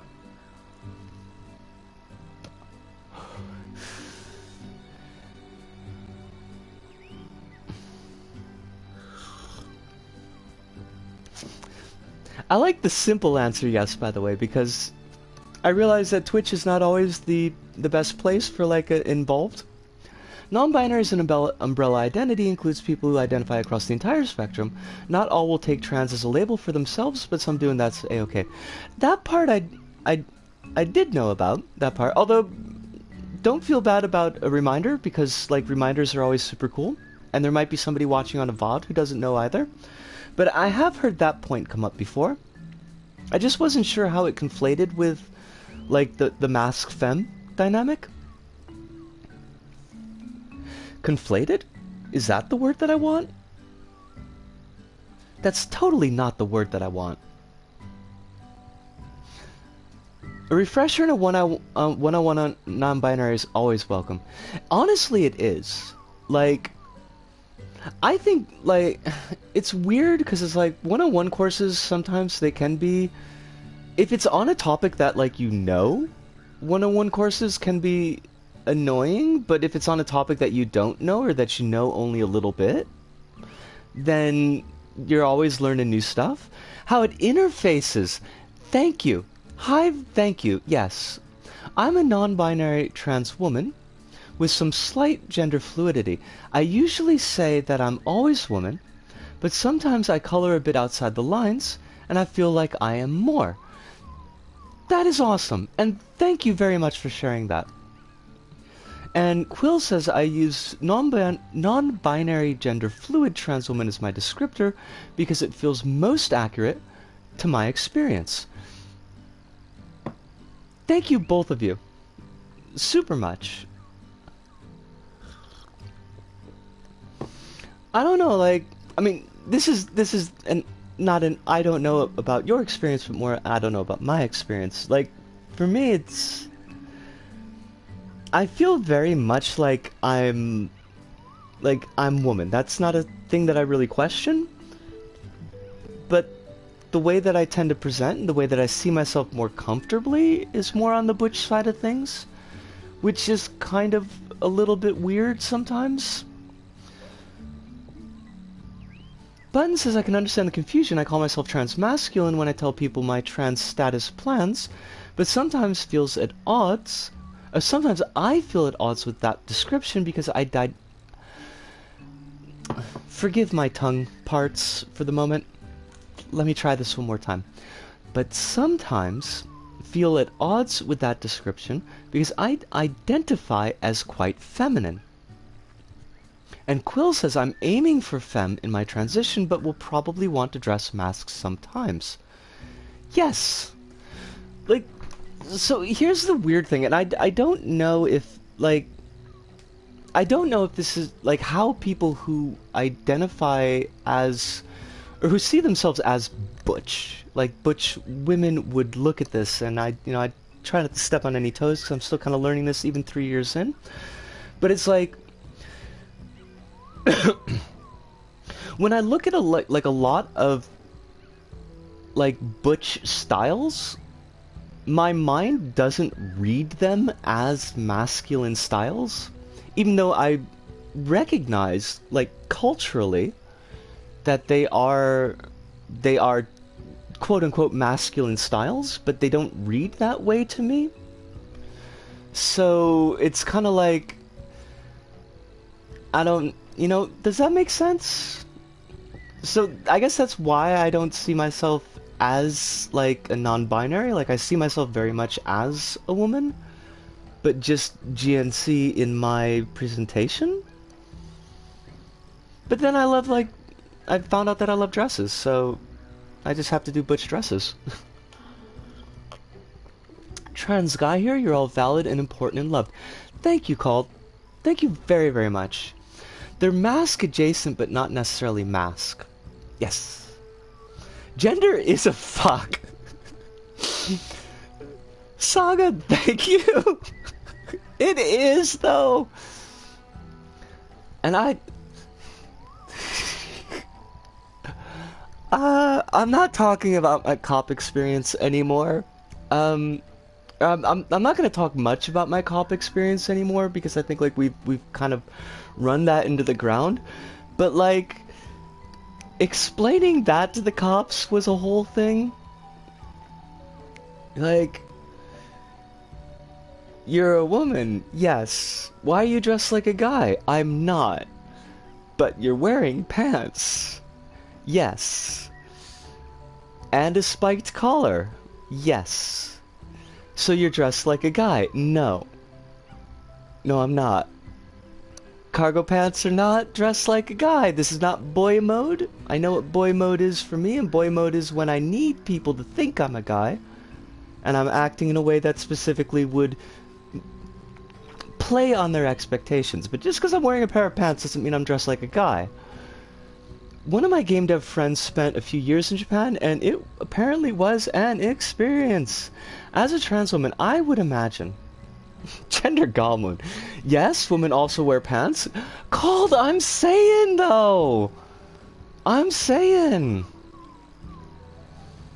And I wondered that, I mentioned this earlier, but like I wondered that the only reason I was wearing pants yesterday was because it was a little bit chilly because we had a big rainstorm. Because normally for the season I would just put on a one piece. One piece. Like that makes sense outside of Japan. I'd put on just like a summer dress, and I'd wear that out. And I wonder if I had been wearing the summer dress, if they would bother asking me to show them what was in my bag. Like I wonder if I would have looked non-threatening enough for them to just pass me by. This is the Patrick Star that I would meme. Oh, Patrick Star id meme. I can talk. I can talk. I can read. I can't sing. My experience, like, so far has been kind of weird, because I haven't been able to do anything to really medically transition. It's all been very social. So, like, the way people read me when they see me, I think would be different than somebody who had been, like, doing more transitioning on the medical side of things before they got here. Got a very Little Mermaid vibe from that. I mean, I'll run with it. I'm super fine with Little Mermaid here. There was that one mermaid cartoon that was going on in the first place. Why threatening in the first place? Maybe it's just others not being comfortable and understanding. Like, Des, honestly, oh fudge, I just put myself right in the soup. Good for us.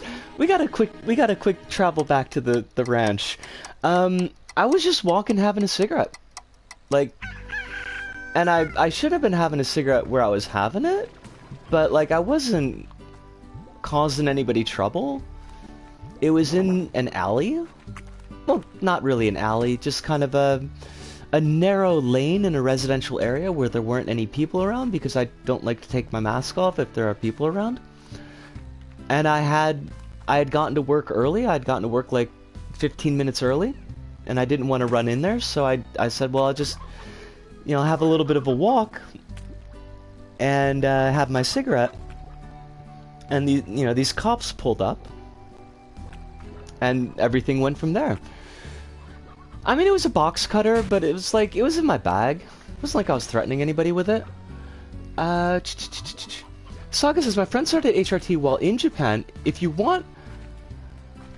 Oh my... Saga? Like... Straight up and no joke. And I will not ask you to do any more labor than you have the spoons or time for. So please don't put this on any kind of rush order. But if you would be okay with asking your friend a little bit about that, just even a quick sketch or overview, I would be amazingly appreciative. Like that, because that's been something that I've been kind of dealing with a little bit, is just what steps do I need to go through to do what I need to be doing? Wow, that would mean an awful lot to me.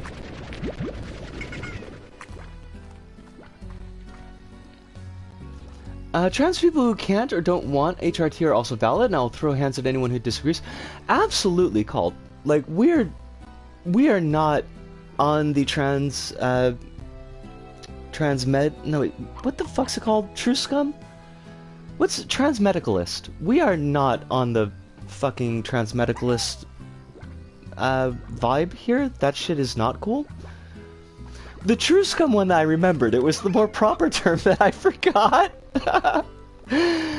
Because True Scum sticks in the mind, but no, folks who... Well, first off, I think really super importantly is that, like, trans folks can choose that that's not what they want to do. Like, they might not have any desire to be on HRT, they might not have any desire to be doing any types of surgeries, like, and that doesn't fucking change a thing. They're still trans folks. We are always 100% gonna be on that train, and also looking at the practicalities of it. Like, there's just a lot of folks who can't. I mean, either because of medical reasons, or because of cash reasons, or because of safety reasons, that if they were to medically transition where they're living, that might make their situation unsafe in an immediate physical sense, and that doesn't make them any less trans, and it's never gonna. My mom gets pissed whenever I talk about my transition.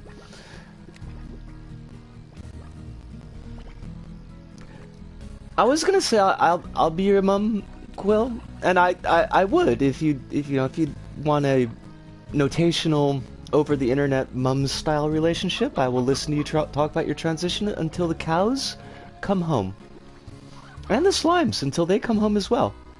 I will listen to it all day if you want somebody to.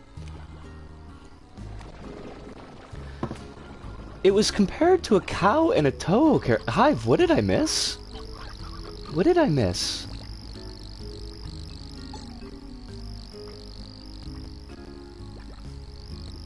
I buried all the gender in one piece. Oh, folks, somebody shared a size chart of the Aram... I'm not going to be able to say this. The Arambourgiania. Arambourgiania. It's Bourgie? It's Bourgie. And Bourgie is one step away from Bougie, the alleged tallest pterosaur, and guess what two things it was compared to? A cow and a Toho character! Oh my fucking god!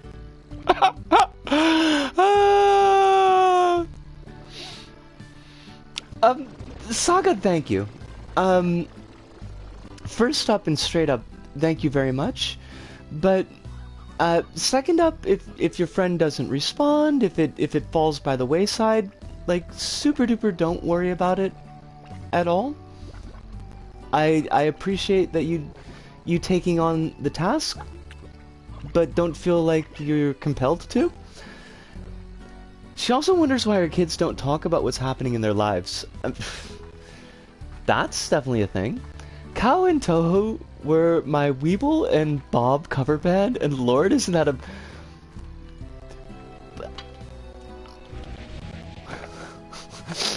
I'm trying to figure out how to parse that statement. Like, should I read this as though this was actually a thing, or should I read this as though this is one of those, like, X is my new Y band type of statements? But also cow and Toho as though it's like cow and chicken, but it's cow and Toho. So it's like, Mama had a Toho, Mama had a cow, Daddy was proud, he didn't care how. Cow Toho! Cow! Toho! Cow and Toho! I just use ancient internet history for it.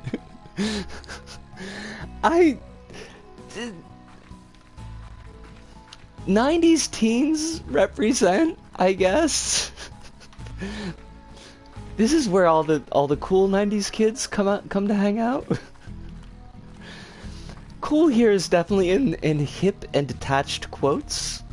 These are the semi-ironic quotes that have like a goatee and horn-rimmed glasses, probably drinking a glass of PBR. God, I'll tell you what, I do not miss working the bar at Dollar Pitcher Night back in, God, when would that have been? That would have been like 2000? Before I came to Japan? Cause the hipsters were thick. Like, the hipsters were thick as thieves, and they would all order the dollar pitchers of PBR. And you'd have to get the broom out. Hype says, holy crap, I don't know how to feel about the Stalker 2 news I recently saw. Oh, the bit about how the devs are, like, volunteering in the defense of Ukraine? And making Stalker in their downtime? 'Cause that's a lot. That's a whole thing. Time to get crafty. I like my hipsters thick. I mean, do you though, Ludo? Do ya? Like, thick hipsters, I just feel like it's a contradiction in terms. In order to fabricate gadgets, you'll need resources in your refinery. Try shooting a plort into the refinery. But remember, any resources deposited into a refinery cannot be removed. Okay, I'll remember that, but I want to check out what's going on here. Definitely new meaning to crunch. Quill, you're not wrong there. I have no plorts, refinery. Stop mocking me for my hideous lack of plorts.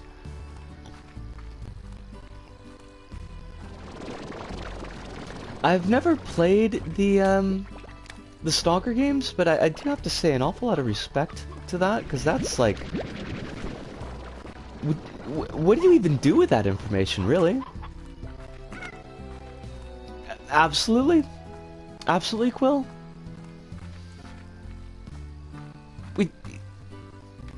Hive. Jurassic World Domination came out this year. I mean, aren't hipsters done? Haven't hipsters been done for like at least a decade?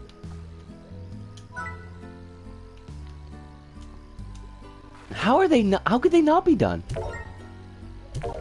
I almost feel like hipsters would need to be done, like by their own nature. I cannot make anything. Can I not make anything?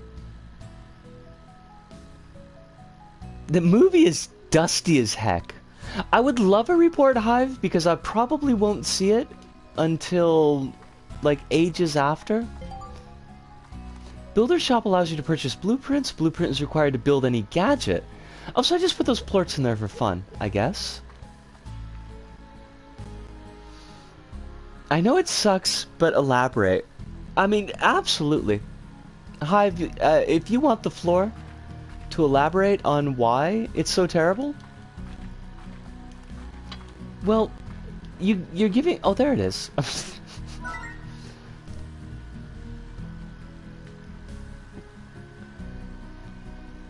Dr. Sattler tells Dr. Grant that she found out about the mysterious biosyn nonsense from Dr. Malcolm because he slid into my DMs?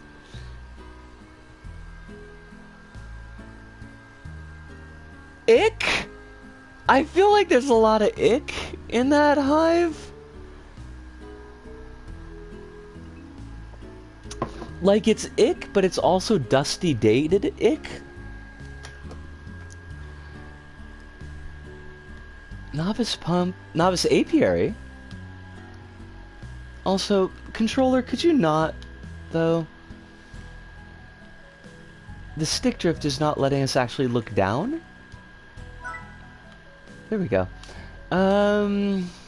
Okay, so we got... Apiary lets you collect resources from wild bees. It lasts a cycle. I don't know what that means. Underground resources. Pink teleporter, a set of 2 teleporters that can be used to create your own quick travel link. That's cool. A warp depot, set of 2 gadgets that allow you to remotely transfer resources between 2 points. Okay. A helper bot that can be programmed to buzz around your ranch and perform a variety of tasks. Okay. Med station, hydro turret. Oh, that's cool. I like that. Slime ball hoop. Begins around a slime ball as soon as a single slime passes through the hoop. What's your high score? Trevorrow is a complete hack who keeps failing upwards somehow. Well, Trevorrow's the Book of Henry dude, right? So, I mean, I feel like we were warned.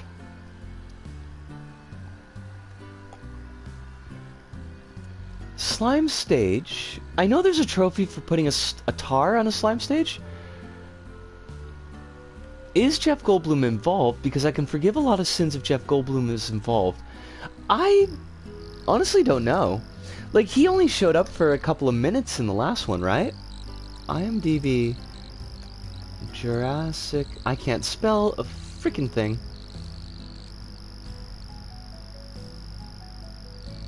Also, I don't know what a Journey Smollett is, but apparently it comes up on my Googles. On my Googles, please kill me. Well, he's listed in IMDb credits in the cast. I don't know if that tells us how long he's in the actual movie for. Also, although I know that Jeff Goldblum is kind of skeezy, or at least I've heard that he's kind of skeezy, his IMDb portrait is pretty fabulous. It's like, accused of assault, Jeff Goldblum. Okay, good. I'm glad to know that my impression of skeeviness is based on an actual memory, and not just me being like, probably skeezy. They try to be all, look, we are respectful of the legacy of Jurassic Park, except they turned Alan Grant into an old man who doesn't understand what anyone young says. Ellie Sattler into a middle-aged divorcee who tries to be hip and went from being a force of nature in Jurassic Park to afraid of bugs and screeching helplessly. I mean,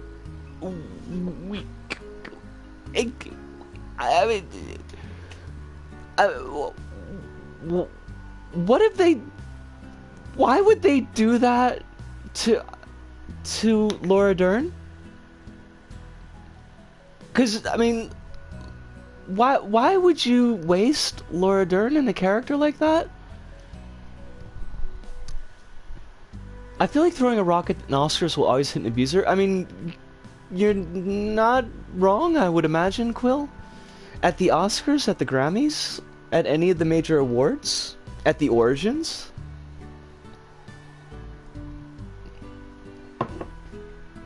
I mean, there's a lot of my, glad Laura Dern got that bag, I guess. At least, like, on our end of things, Saga, yeah. I mean, our hands are a little bit tied, but we can at least demand. And support, well, you know what we can also do is we can support the folks that are doing better. I guess that's the other half of that equation. Also, Ellie Sattler is a divorcee because the fans were upset that she didn't... Oh my god! Okay, first off, can we introduce... No, okay, I feel like this would just not be handled well by Hollywood screenwriters, but could we, like, introduce in a healthy way the concept of polyamory to screenwriting so that we could maybe get around some of these issues But also, why the fuck would she need to marry Alan Grant? Like, they had no chemistry in the first place? Not too much, Arachno. I think you were here for most of the RPG talk. We are talking about Jurassic World Domination now. Oh! You did miss a very nice little kind of 101 primer and Q&A back and forth about gender, which was good. And ranting about the waste of Laura Dern is where we are now.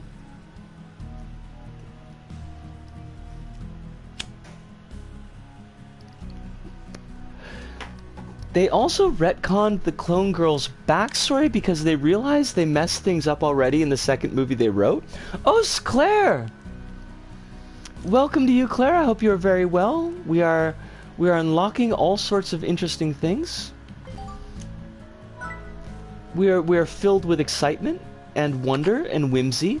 Also possibly mayhem. I'm not saying definitely mayhem, but maybe mayhem.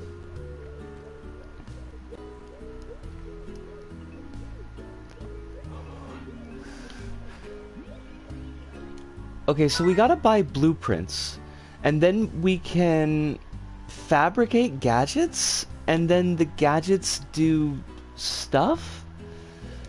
I feel like they've added about a dozen extra systems here that I didn't really 100% need. In order to place gadgets, you need to enable gadget mode. Okay. So does that mean that we have to summon known manslaughterer Matthew Broderick? Because I would rather not summon known manslaughterer Matthew Broderick. Wait, that was him, right? That was Matthew Broderick. Was Inspector Gadget and what's his the dude I hate? Ferris Bueller. It was Ferris Bueller, right? Do they... Hold on a second. I gotta...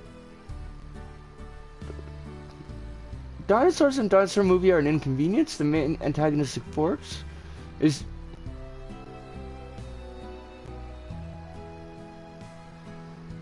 Hive, I just read that. Sorry, I'm having a cigarette. I just read that, and my brain, honestly, the brain meats just fucking stopped. Like, just stopped. Genetically engineered locusts. I mean, okay. Okay, you've got $1 billion to make a movie about snazzy dinosaurs, and you're gonna go with genetically engineered locusts. That sounds good. Let's go with that. The Dino Avengers film. Oh, okay. Okay, so Quill. There was. I hate this. Okay, but it's true. There was a crossover event in Marvel way back in the back called Atlantis Attacks, where Atlantis Attacks, they were trying to raise the Dread God Set, except Set was more like Orochi, where it was like a Hydra type of thing that had 7 heads. And part of the story of that was that they had a drug that would turn people into lizard people. Well, I mean, I guess technically, specifically serpent people. Now, there was a what if that was based on that crossover series where the Atlanteans succeed and they turn Spider-Man into a spider lizard dinosaur thing. It's a whole thing. I think they turn a bunch of heroes into lizardy, dino-y things. I think Punisher becomes like a lizard. Also, like, all the main female heroes in Marvel all became mind-controlled brides of Set. And they had, like, snake babies that made them explode. It was a whole thing. Once you find a build site, approach it to open the gadget menu. Look, could you get this pop-up off my screen? Because I have nothing that I can build. I have nothing I can... Do I? I don't have anything I can build. I have nothing. I have nothing.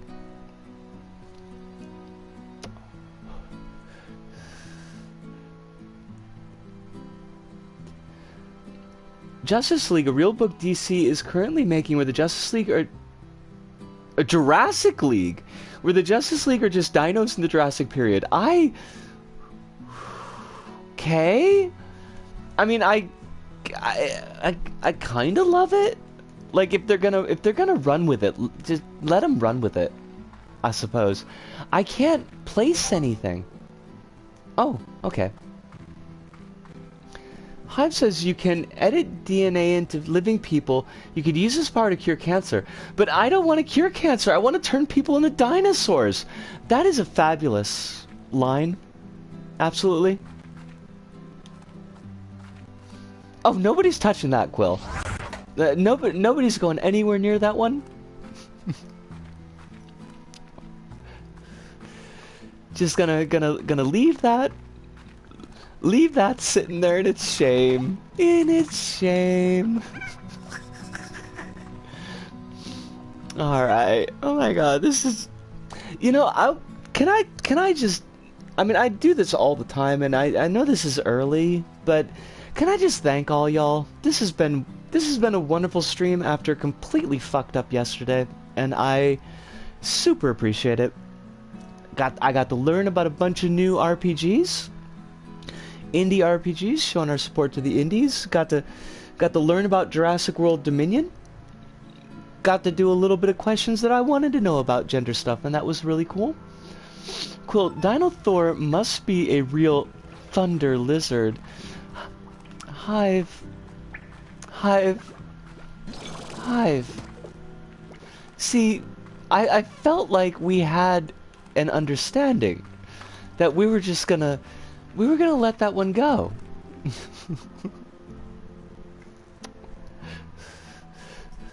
Little, you remind me that the Blu-ray version of the Snyder is split into 2 discs. Isn't the Blu-ray version of the Snyder cut, isn't it like 4 hours long? Just absolutely massive? This is why nobody wants your birds, Brennan. I want your birds. Oh, okay, that's good. I wonder if I should watch a Snyder... I haven't watched any Zack Snyder in forever. It's 3 to 4 hours long. And I can't remember and watch that thing. I'm not gonna watch Justice League. Like, I just don't have enough investment. It's not particularly anything against DC, and it's not even specifically anything against Zack Snyder, although I've got plenty of reasons to have issues with Zack Snyder. It's just like, I just don't really care. Watch his Michael Jordan documentary. I mean, I don't care about Michael Jordan either, though. I've yet to see Justice League because it's clearly obvious that Snyder fundamentally misunderstands those characters. I've seen Man of Steel, and it was, like, just a joyless movie. Wait, is that the one that I saw? What's the one where he's, like, he's finding himself? You know, he kind of bums around the world as a bearded vagrant for a while, and he messes up some dude's truck, and he has to kill Zod. Like, that's the one that I saw. That was Man of Steel. That was absolutely just absolutely joyless. And I don't even particularly like the Christopher Reeve Superman for a lot of the reasons that people tend not to like it. It's just really goofy to me, and it reminds me of watching TV as a kid, but none of the good parts. But, God, that was just... I would much rather watch Christopher Reeve's Superman than Man of Steel. Hell, I'd rather watch Christopher Reeves in the magnum opus Village of the Damned with Kirstie Alley than I would watch Man of Steel. And Village of the Damned is fucking trashed here. It is absolutely just a garbage fire of a remake. It is just awful. Which is that the Carpenter remake? No, Village of the Damned isn't Carpenter. The Fog is the one that got the Carpenter movie that got the remake. Village of the Damned is oh god, it's definitely not Carpenter. Hold on a second, let me check, because I got the IMDs. Watch, it turns out to be Carpenter and I gotta cry. Oh, but that does remind me, I want to watch Assault on Precinct 13, because I have not seen that movie yet. And I feel like I really ought to. Oh my god, it is! Oh my god, you're right! Carpenter, what the hell? Because that movie was garbage!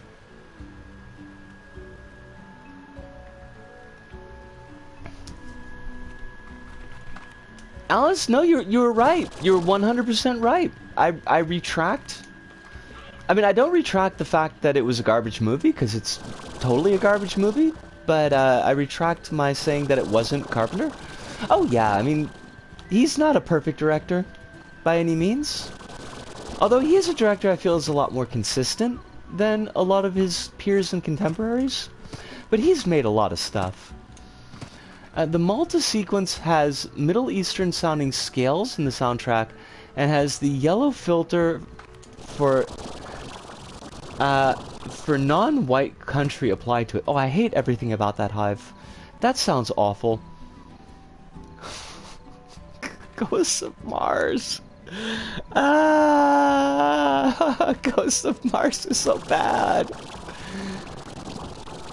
Alright, that's another note. I'm making a note, and the note is that my next movie day is going to be Assault on Precinct 13 and Halloween 3.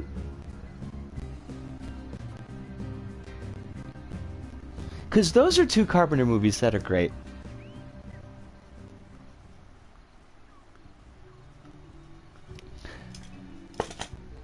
If I make a note, it'll happen. God, but no, Ghosts of Mars is trash, but, like, Village of the Damned isn't just crap, but it's boring, forgettable crap. And it has the distinction of being the last role that Christopher Reeve did before the horse accident. So that's kind of a note to go out on. The Malta sequence also does the Bourne ultimatum thing where Jason Bourne jumps from a balcony into the window of another building, except a raptor did it.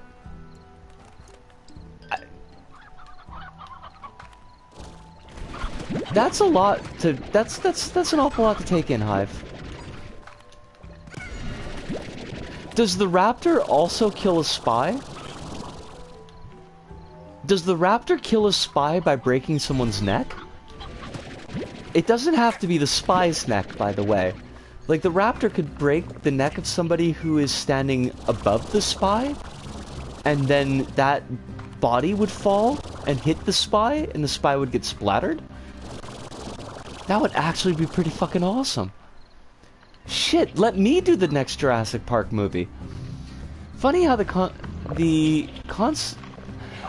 Funny how Constantine has the yellow filter applied to hell, and Constantine talks about deporting the demons.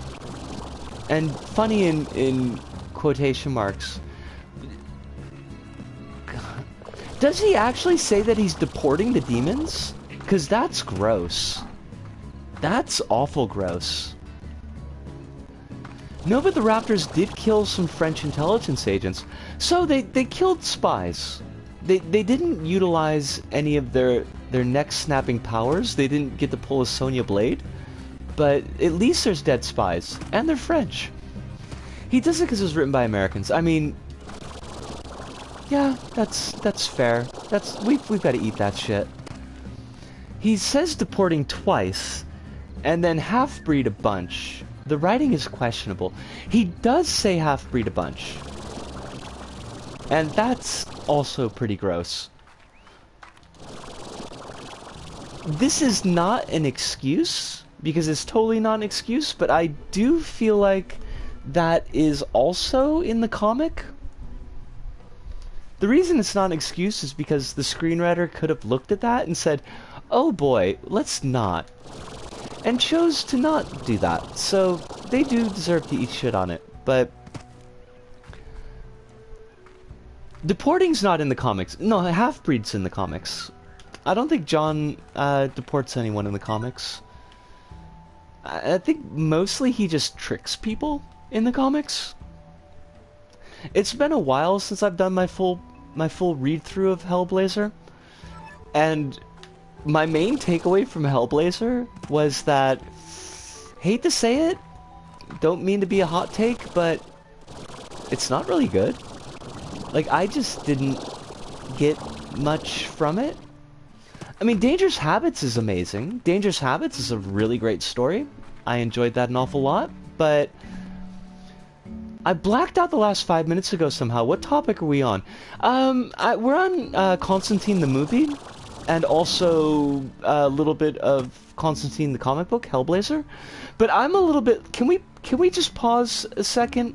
I just want to do a really quick check. Quill, are you okay? Is this blacking out like you fell asleep blackout? Or is this like you actually blacked out? In the fact that you lost consciousness when you shouldn't have. Because if it's the second one, I don't know what you would do to treat something like that, but I would ask you to please be doing that if maybe you need something with sugar in it to get your blood sugar levels up. Because that's a little bit of a worrisome.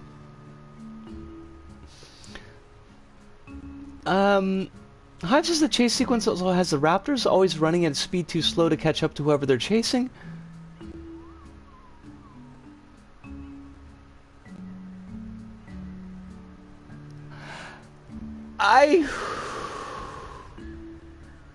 Okay. Oh, Cool says, I'm okay, I didn't lose consciousness, but I just totally forgotten what I did for 5 minutes other than make hot chocolate. That makes me feel a little bit better. I have definitely lost time like that before. I can understand it. It's not super fun. And hopefully there's not something that's triggering that for you at the moment. But we are all wishing you safety. But I'm glad at least that, like, it's not a full total loss of consciousness, because that would be a little bit scary for me. Hive... Velociraptors are called Velociraptors because they're fast. That's the gimmick. That's the Veloca in their name.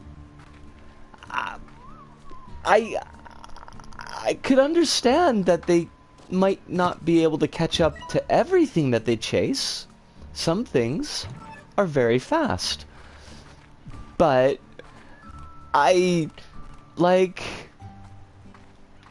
did someone not tell this raptor is mid?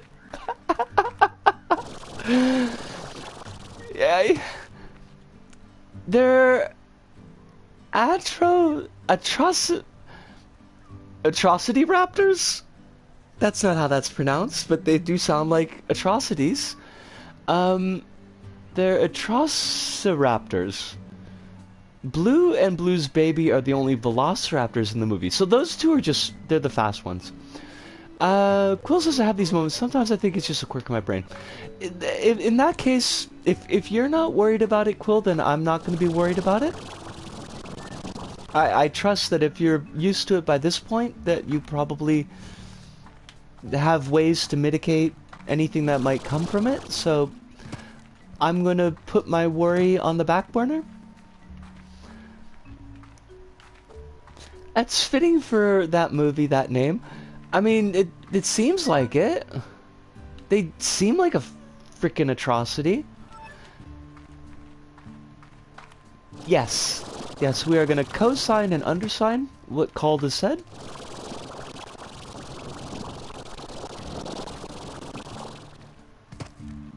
I just want to find this giant invisible cat. This is not where the giant invisible cat are. They are. Atrocity raptors are like as small or smaller than velociraptors. So the movie's atrocity raptors being bulkier than the velociraptors is hilarious. Well, maybe they're on a high protein diet, yo. They're trying to bulk up. They might be they might, you know, they feel bad about their image. Like, we're tired of being seen as the scrawny ones. Okay, you are just fucking with me, Hive. You are fucking with me, and I love you for it, because I need these kind of things in my life sometimes. But this cannot be. This is like bear driving car levels of I cannot accept this. The only laser guided velociraptors that I'm going to accept show up in Scud the Disposable Assassin, and they are zombie velociraptors. This is very important because Voodoo Ben Franklin has brought them back from the dead so that they can fight the robot mafia. What are you talking about? Hive! There is no way that I could have just blocked out a plot point that fucking absurd? I can't... How? Laser guided attack dinosaurs.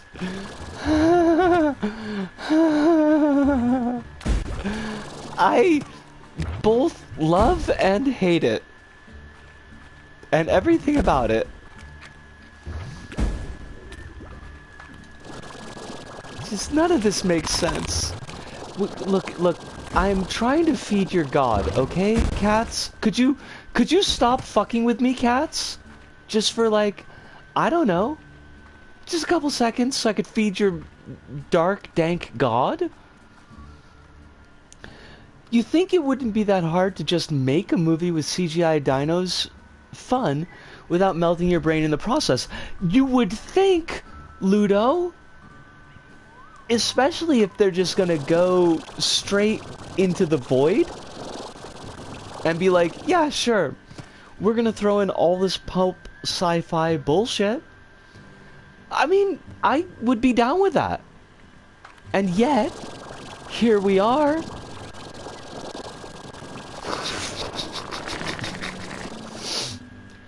I don't know if you could say that that person jumped the Mosasaurus Hive, because, like, they were over the Mosasaurus, and then they just got et?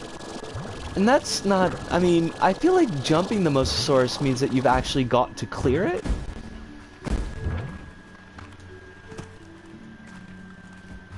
I'm still salty about that death, and I like my gory deaths.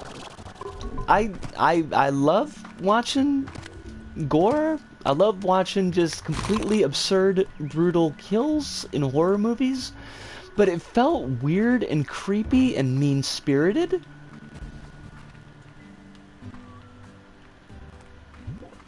I love that the new trilogy makes Jurassic Park 3 look good in contrast, and people really didn't vibe with that one. Is that the one with William H. Macy? Is that Jurassic Park 3? Because I know I've seen bits and pieces of that, but,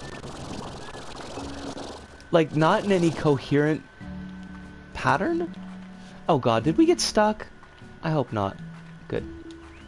It is the one with him. Okay, so I am at least remembering that. Every movie after The Lost World leaves me with sadness in my core. Oh shit!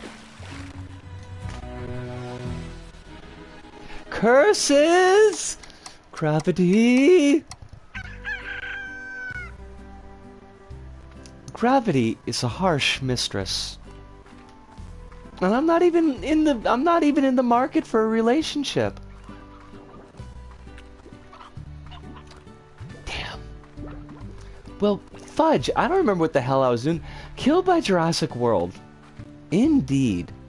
Indeed, good friends. I like Jurassic Park 3 because there's a scene where a pterodon looks straight at the camera and it's hilarious. Does it skronk something, and that something could be read as, what the hell am I doing in this movie? Because I feel like that would be the perfect time. Just a total fourth wall break. Alright, Isco, I know that we did accomplish something by opening up the lab, but let's try to actually accomplish something before the end of the stream. I feel like that would be good for us. Accomplishments.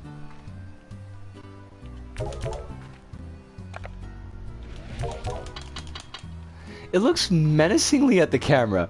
Just turns to look over its shoulder. Holy fuck, I love it. It's like the Ferris Bueller scene, a Ferris Bueller, Why Are You Still Here scene. Like that, but I'm assuming without Matthew Broderick, which makes it 100 times better. And also without Ferris Bueller, which makes it 1,000 times better. I kinda hate Ferris Bueller. There was a brief window in my life when I was a child, and I thought Ferris Bueller was pretty nifty. And then I saw Ferris Bueller as, like, I think even as a teenager, and I was like, oh wow, this is just totally fucked up. Like, everything about this is wrong, and I hate it. The aviary scene is genuinely the most entertaining part of the movie. I'm assuming that's the part that's got the fourth wall break in it. Did you ever see the Ferris... is that the one with, Corin Nemec? Who was in the stand as Harold Lauder? Or was that Parker Lewis Can't Lose? Because those two shows came out at the same time, and I have no way to differentiate them in my brain meats. They are... It's like that... Corporate wants you to tell us the difference between these pictures. Oh, I'm sorry, they're the same pictures. It's like, it's that meme.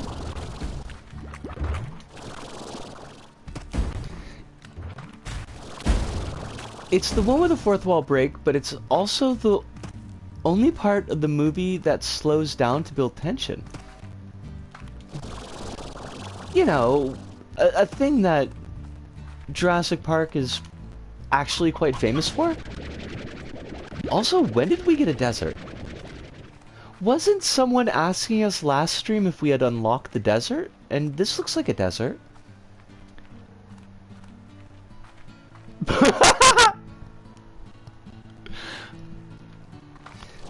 Thank you, Quill. I was not expecting that at all. Some piece of crap guy showed me Ferris Bueller, and I just got bored for 10 minutes and left. Was it Ferris Bueller the movie? Like, I mean, it is definitely boring. You could definitely, that could be a takeaway from it, but I feel like if you really sit down with it and peel the layers back, like the flayed skin of an enemy, it's just bad on almost every conceivable level. It's just really gross. Arachno says, it was me and this ain't the desert I talked about. You'll know when you see it. Gotcha. Dominion ends with a three-way... Oh. Okay, Hive. I hate that I have to ask this, but the three-way that you are referring to is a fight and not an orgy? Is it a fight and not an orgy? Because I don't know if I really need to see a dinosaur orgy.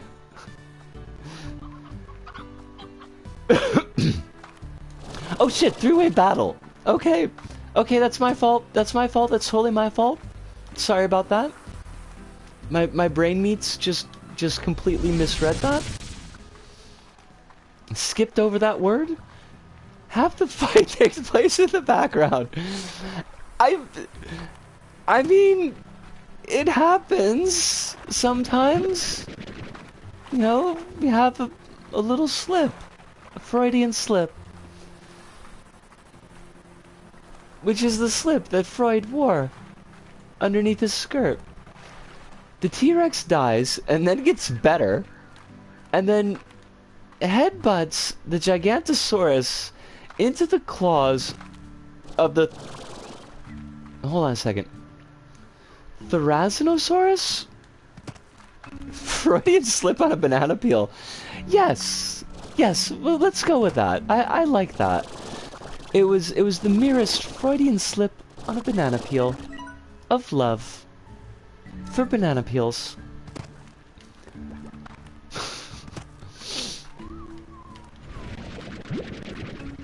Everything about that fight sounds both silly as hell, Hive, but also far too hectic for what they need to do.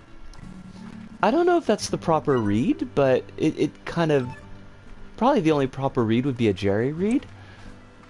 But that's what it feels like. Give me chimkins. I've got the chimkins. Wait, did I get it? Or did I just like wing it off into the stratosphere? The Razinosaurus sounds like a new Zord in Power Rangers Dino Fury. I mean, it should be. It sounds amazing. Which Ranger would get that Zord? Would it be a Red Ranger thing? Because it's kind of got, like, Red Ranger Big Dick energy. At least the name does. I don't know if that's a fair reading, but it feels that way. I'm still hung up on the T-Rex dies and then gets better. Like, that's just feels like an awful lot. Okay, Risco, just turn to your left. Like all the cool kids, just turn to the left. Back up a little bit, and you'll find your honey slime. Which is the whole point of this entire endeavor. Is the honey slime? Good. Yes, yes, this is the way we need to go. Honey slime. I am afraid that I do not have the fruit that you like, but I do have fruit, and it is for you. With my love.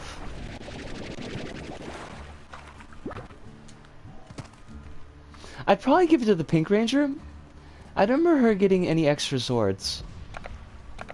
Well, in that case, then we need to hook her up.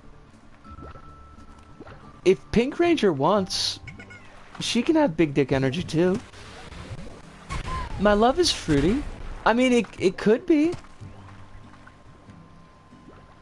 I don't know if I've ever had anybody describe my love. It's definitely not like a truck. I mean, I'm pretty sure. I'm pretty sure that my love is not like a truck. I've got that much down.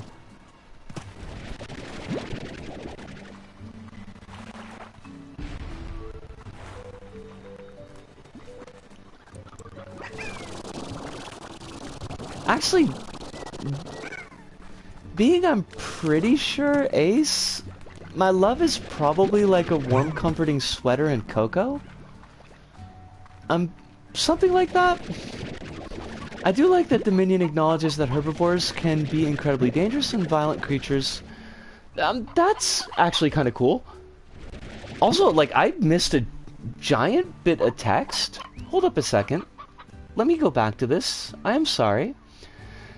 Hive said, people say that the movie should have had the Cretaceous era prologue included, except that prologue actually legitimately breaks credulity, and science, since a T-Rex and a Gigantosaurus fight each other, they weren't on the same landmass and were separated by a few tens of millions of years.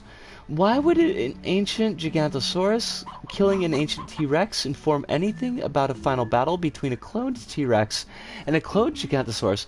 Hive! The rivalry is in the genes! Hive, the rivalry is in the genes, which is why we've got to get these dinosaurs chinos so they don't fucking kill each other. This... We'll take the dinosaurs to the Gap.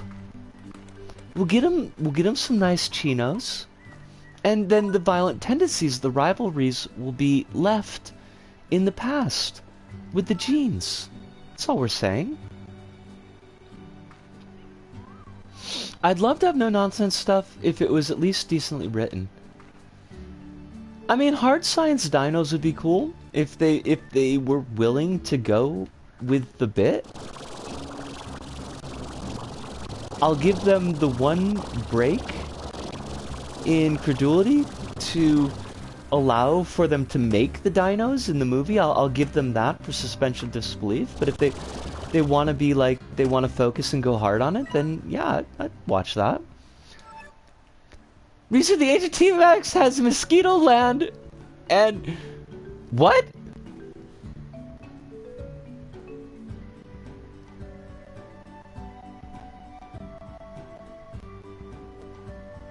Nonsense dino stuff. I mean, I'm okay with that too. Ludo, I'm sorry. I'm not doing it on purpose. I swear to God, I'm not doing it on purpose. I did say no nonsense. I just read it the second time and I caught that there wasn't the extra no in it. And I want to assure you that it's not purposeful. Also, Hive, I did what? What?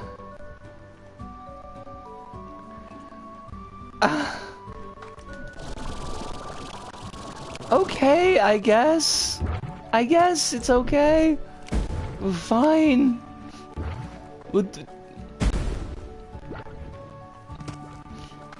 I mean, no nonsense, no God. No nonsense, no God. Right? Isn't that how the old shirts used to go? Where they would have like the no plus nonsense, the N-O in the first one, and then they would have the K-N-O-W for the second one. Also, cats, I need you to, honestly, I just need to feed this one cat. I should watch Jurassic World then. Must I? Must I? Oh! Yes, Hive? What are we owing about? Or what are we owing about now?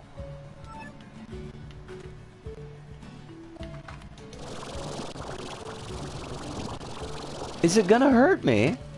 I feel like it's gonna hurt. Whatever it is that comes after this is just gonna hurt. Okay. Demon Cat, I'm going to feed you many hens. Eat the roosters. Eat the briar hens.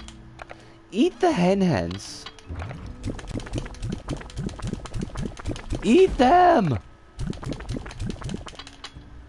Oh, it's so close. It's so close.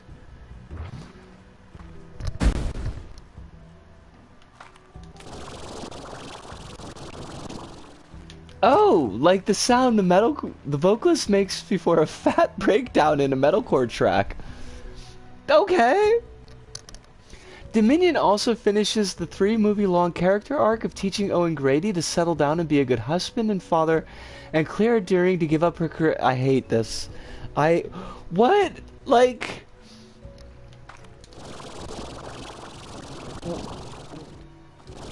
Why does Jurassic World have to go all in on this trad nonsense bullshit? Is that by any means necessary? Actually, I'm kind of glad that I died, because we need... It's all about family. I mean, only if the Fast and the Furious dude shows up.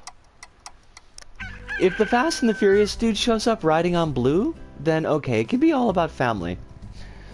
Why would... I mean, okay, like... even leaving aside the fact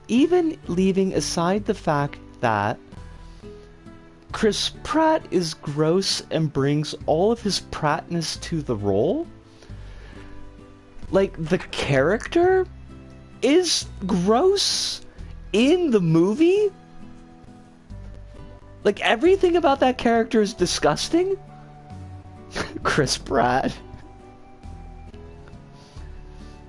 Well, we do like our rats chili. Those rats, you know, they're very... it's gonna be very toasty in Tokyo. We want to get these rats into a nice climate-controlled environment where they can feel nice and brisk. Legit, 2/3 of big releases still do the family thing. I'm tired of it. Ludo, like it's hardly ever like family is found family either, you know? It's hardly about people who have been like cast off by their blood relatives, you know, realizing that the blood is a lot of nonsense. They coming together and forming a family. It's like this trad bullshit family stuff, and it's like, just let it go. Fucking let it go. I said also the raptor taming hands only work on Blue, and only before her baby was stolen. He does try it on a Komatosaurus and an Allosaurus, but do they just like not have any time for his stuff? But they nearly eat him. Can we get him eaten? Also, Arachno says the next Jurassic Park movie is just going to be Vin Diesel racing dinosaurs in his muscle car. I would watch that. That would be... I mean, you couldn't screw that up. She says, and all 5 fingers of the monkey's paw curl into a fist and punch her right in her squirrely snoot. Because I say that, and they would find a way. Life finds a way.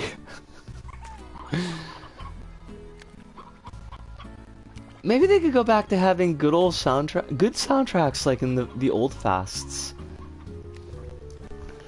You know, it would just be like, okay, the Weird Al Jurassic Park song, but covered by a thrashcore band? Could we get that? I mean, I think that would be a thing. Fast and Park.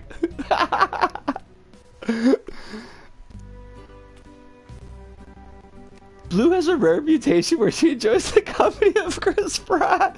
Quill! Park faster! Holy shit! Oh my god, oh my god, oh my god, oh my god. Park faster sounds like it's driving in Milwaukee.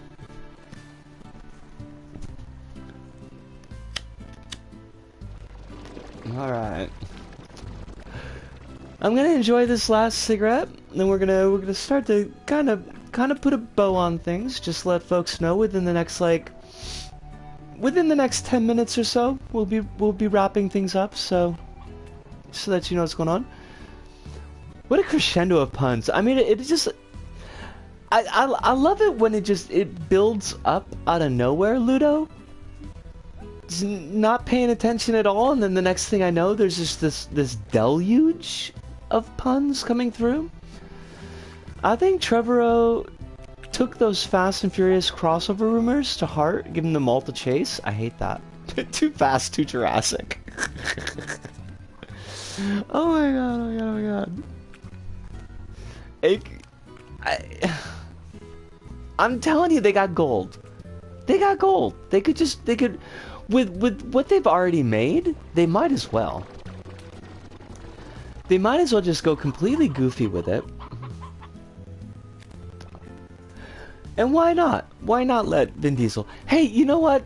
Cross it over with Chronicle of Riddick. You could have Vin Diesel as the Fast and Furious guy with Jurassic Park dinosaurs in the Chronicles of Riddick world. Just throw it all in one big blender. Go to town with it.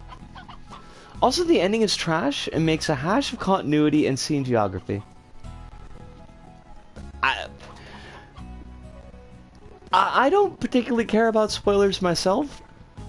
Do I dare ask how trash is?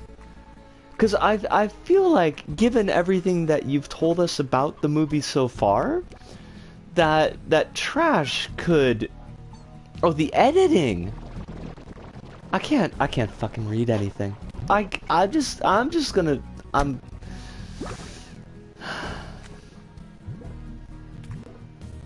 The ending is kind of trash too. I mean, at least there's that. I feel a little bit better now. It's just one of those nights, Ludo, where just for some reason I'm not parsing words. Words hard.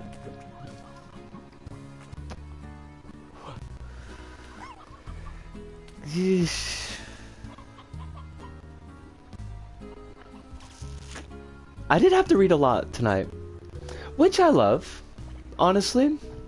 Like, give me a nice busy chat. I'm here for it. Yesterday was a day. Hopefully everything stops with yesterday. I got my toes crossed. I'm not sure if like I mean, they did tell me, like, if I didn't pick up the phone when they called, they would just come and arrest me, so... I'm just hoping that they're not gonna call. Cool stuff, I forgot to say, I found another worst isekai contender. Oh god. Oh god. Do I even want to know? Hello, Tar Slime. Tar Slime, we were having a nice conversation. Tar Slime. Oh, absolutely, yes. I would love to hear that. Are there any other tars? Anything else we've got to worry about? God bless it. I swear though, these tars. I remember the buttons told us last time how the tars get produced. And it was like... What, Largo slimes eating a plort that is not something that they're constituted from produces slimes? The MC has time stop powers. Oh god. Well, there's a start. And steals a stranger's underwear in the first panel. Never change, Japan. Just never change, Japan. I haven't myself, Des.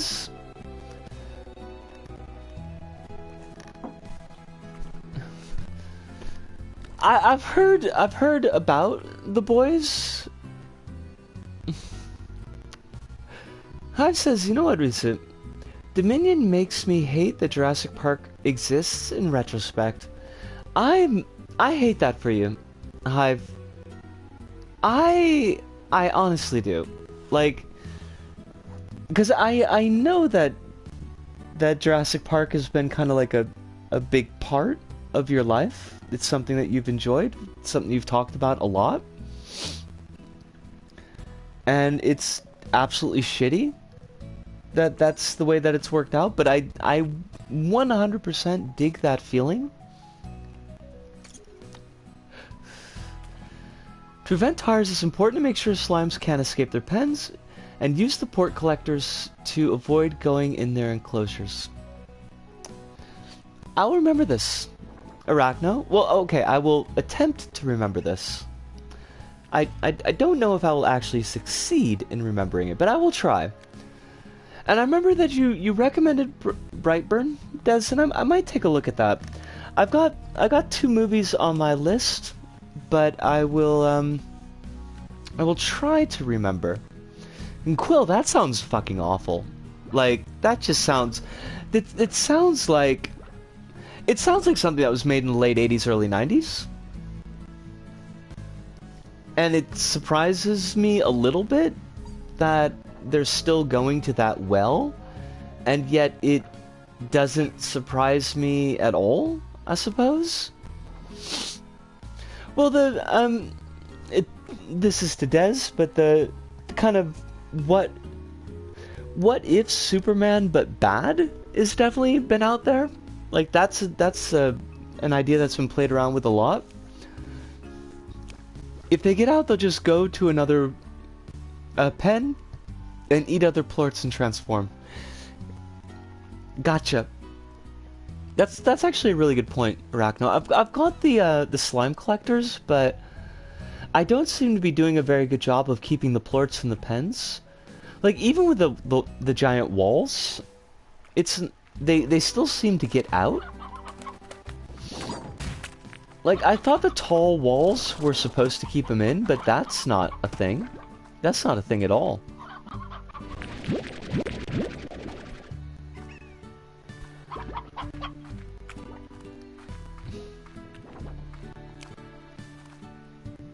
I think you probably made the right decision, Quill. The slimes watch porn while you're away? I mean...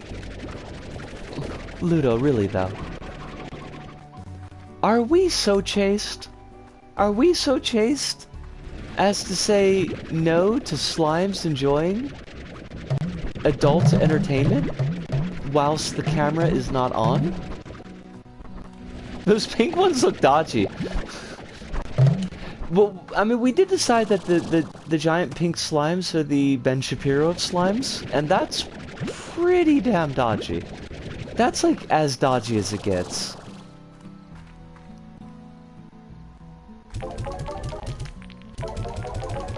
Oh, stick drift, please.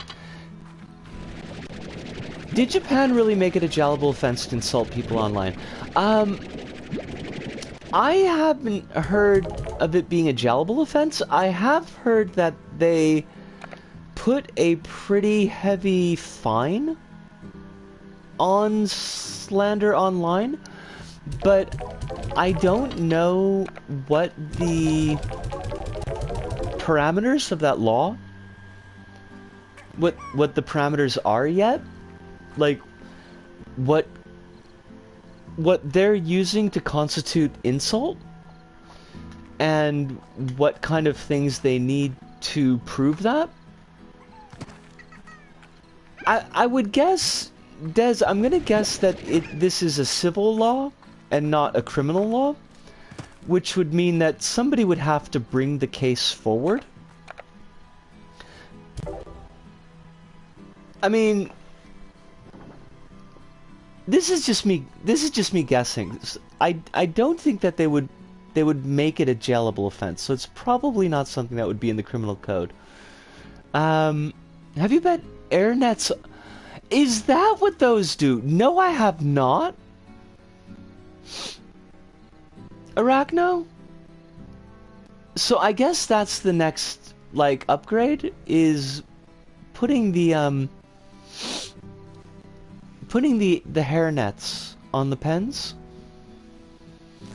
Loophole for infinite money. I mean, I'm gonna do that. For real though, no shit, Hive. Not that I doubt your information, but what's the source on that? And the reality television star is a reference to Hana Kimura. Now, I wonder if they are going to mention the race side of that bullying, because there was definitely a lot of racism wrapped up in the bullying as well. Wow, that's gonna be... That was CNN. Okay. Well, I'm surprised. I'm definitely surprised that they put an actual jail term on it. I'm also going to be wondering how that's going to be enforced, because, like, English Twitter is really gross, but Japanese Twitter definitely punches in the same weight division. Your Honor, as you can see here, the defendant referred to XX Sephiroth XX as a stinky little baby on June 7th. We're naturally seeking life without parole. If only it would be that wholesome, Quill. But we are gonna start to put a bow on things here. This was a lot for a stream. Well, I want to thank everybody as always, but want to throw a thank you to Caldsway for bringing such a massive raid to the stream. Holy shit. That was definitely a big surprise. Also, shout outs to Sage for sharing with us a lot of RPG stuff and facilitating a really nice conversation where I got to ask a couple of questions that have been sitting in the back of my mind for a little while. So I definitely appreciate that. Thank you, of course, and always to everybody for just being your wonderful selves. For sending all the pet pictures. Oh my god, those are all wonderful. Like, all the cats and the puppers. I super appreciated that. And just listening to me complain. Because, you know, jail terms are pretty common alongside with fines. It makes the law super risky for the poor and trivial for the rich. I mean, you're not wrong, Quill, but like, I don't know. It feels weird. I'm gonna look into it a little bit more. But it definitely feels... I want to see, like, how they're planning to do something with that. But now I hope that all y'all are taking care of yourselves, drinking all the water that you need. If you're on medications, please be taking them according to schedules. Keep yourselves as safe as humanly possible. I would normally say within the confines of the law, but I would never actually say that. But just, if you're going outside the confines of the law, please do it in a way that will not bring you attention from the police. Because I would rather that you did not come under the attention of the police.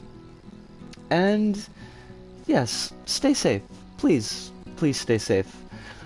But that pretty much does it for us here at This Go About. So, from me, Disco, here in Tokyo, to all of you out there, wherever you may happen to be, thank you, arigato, sayonara, see you, and ciao.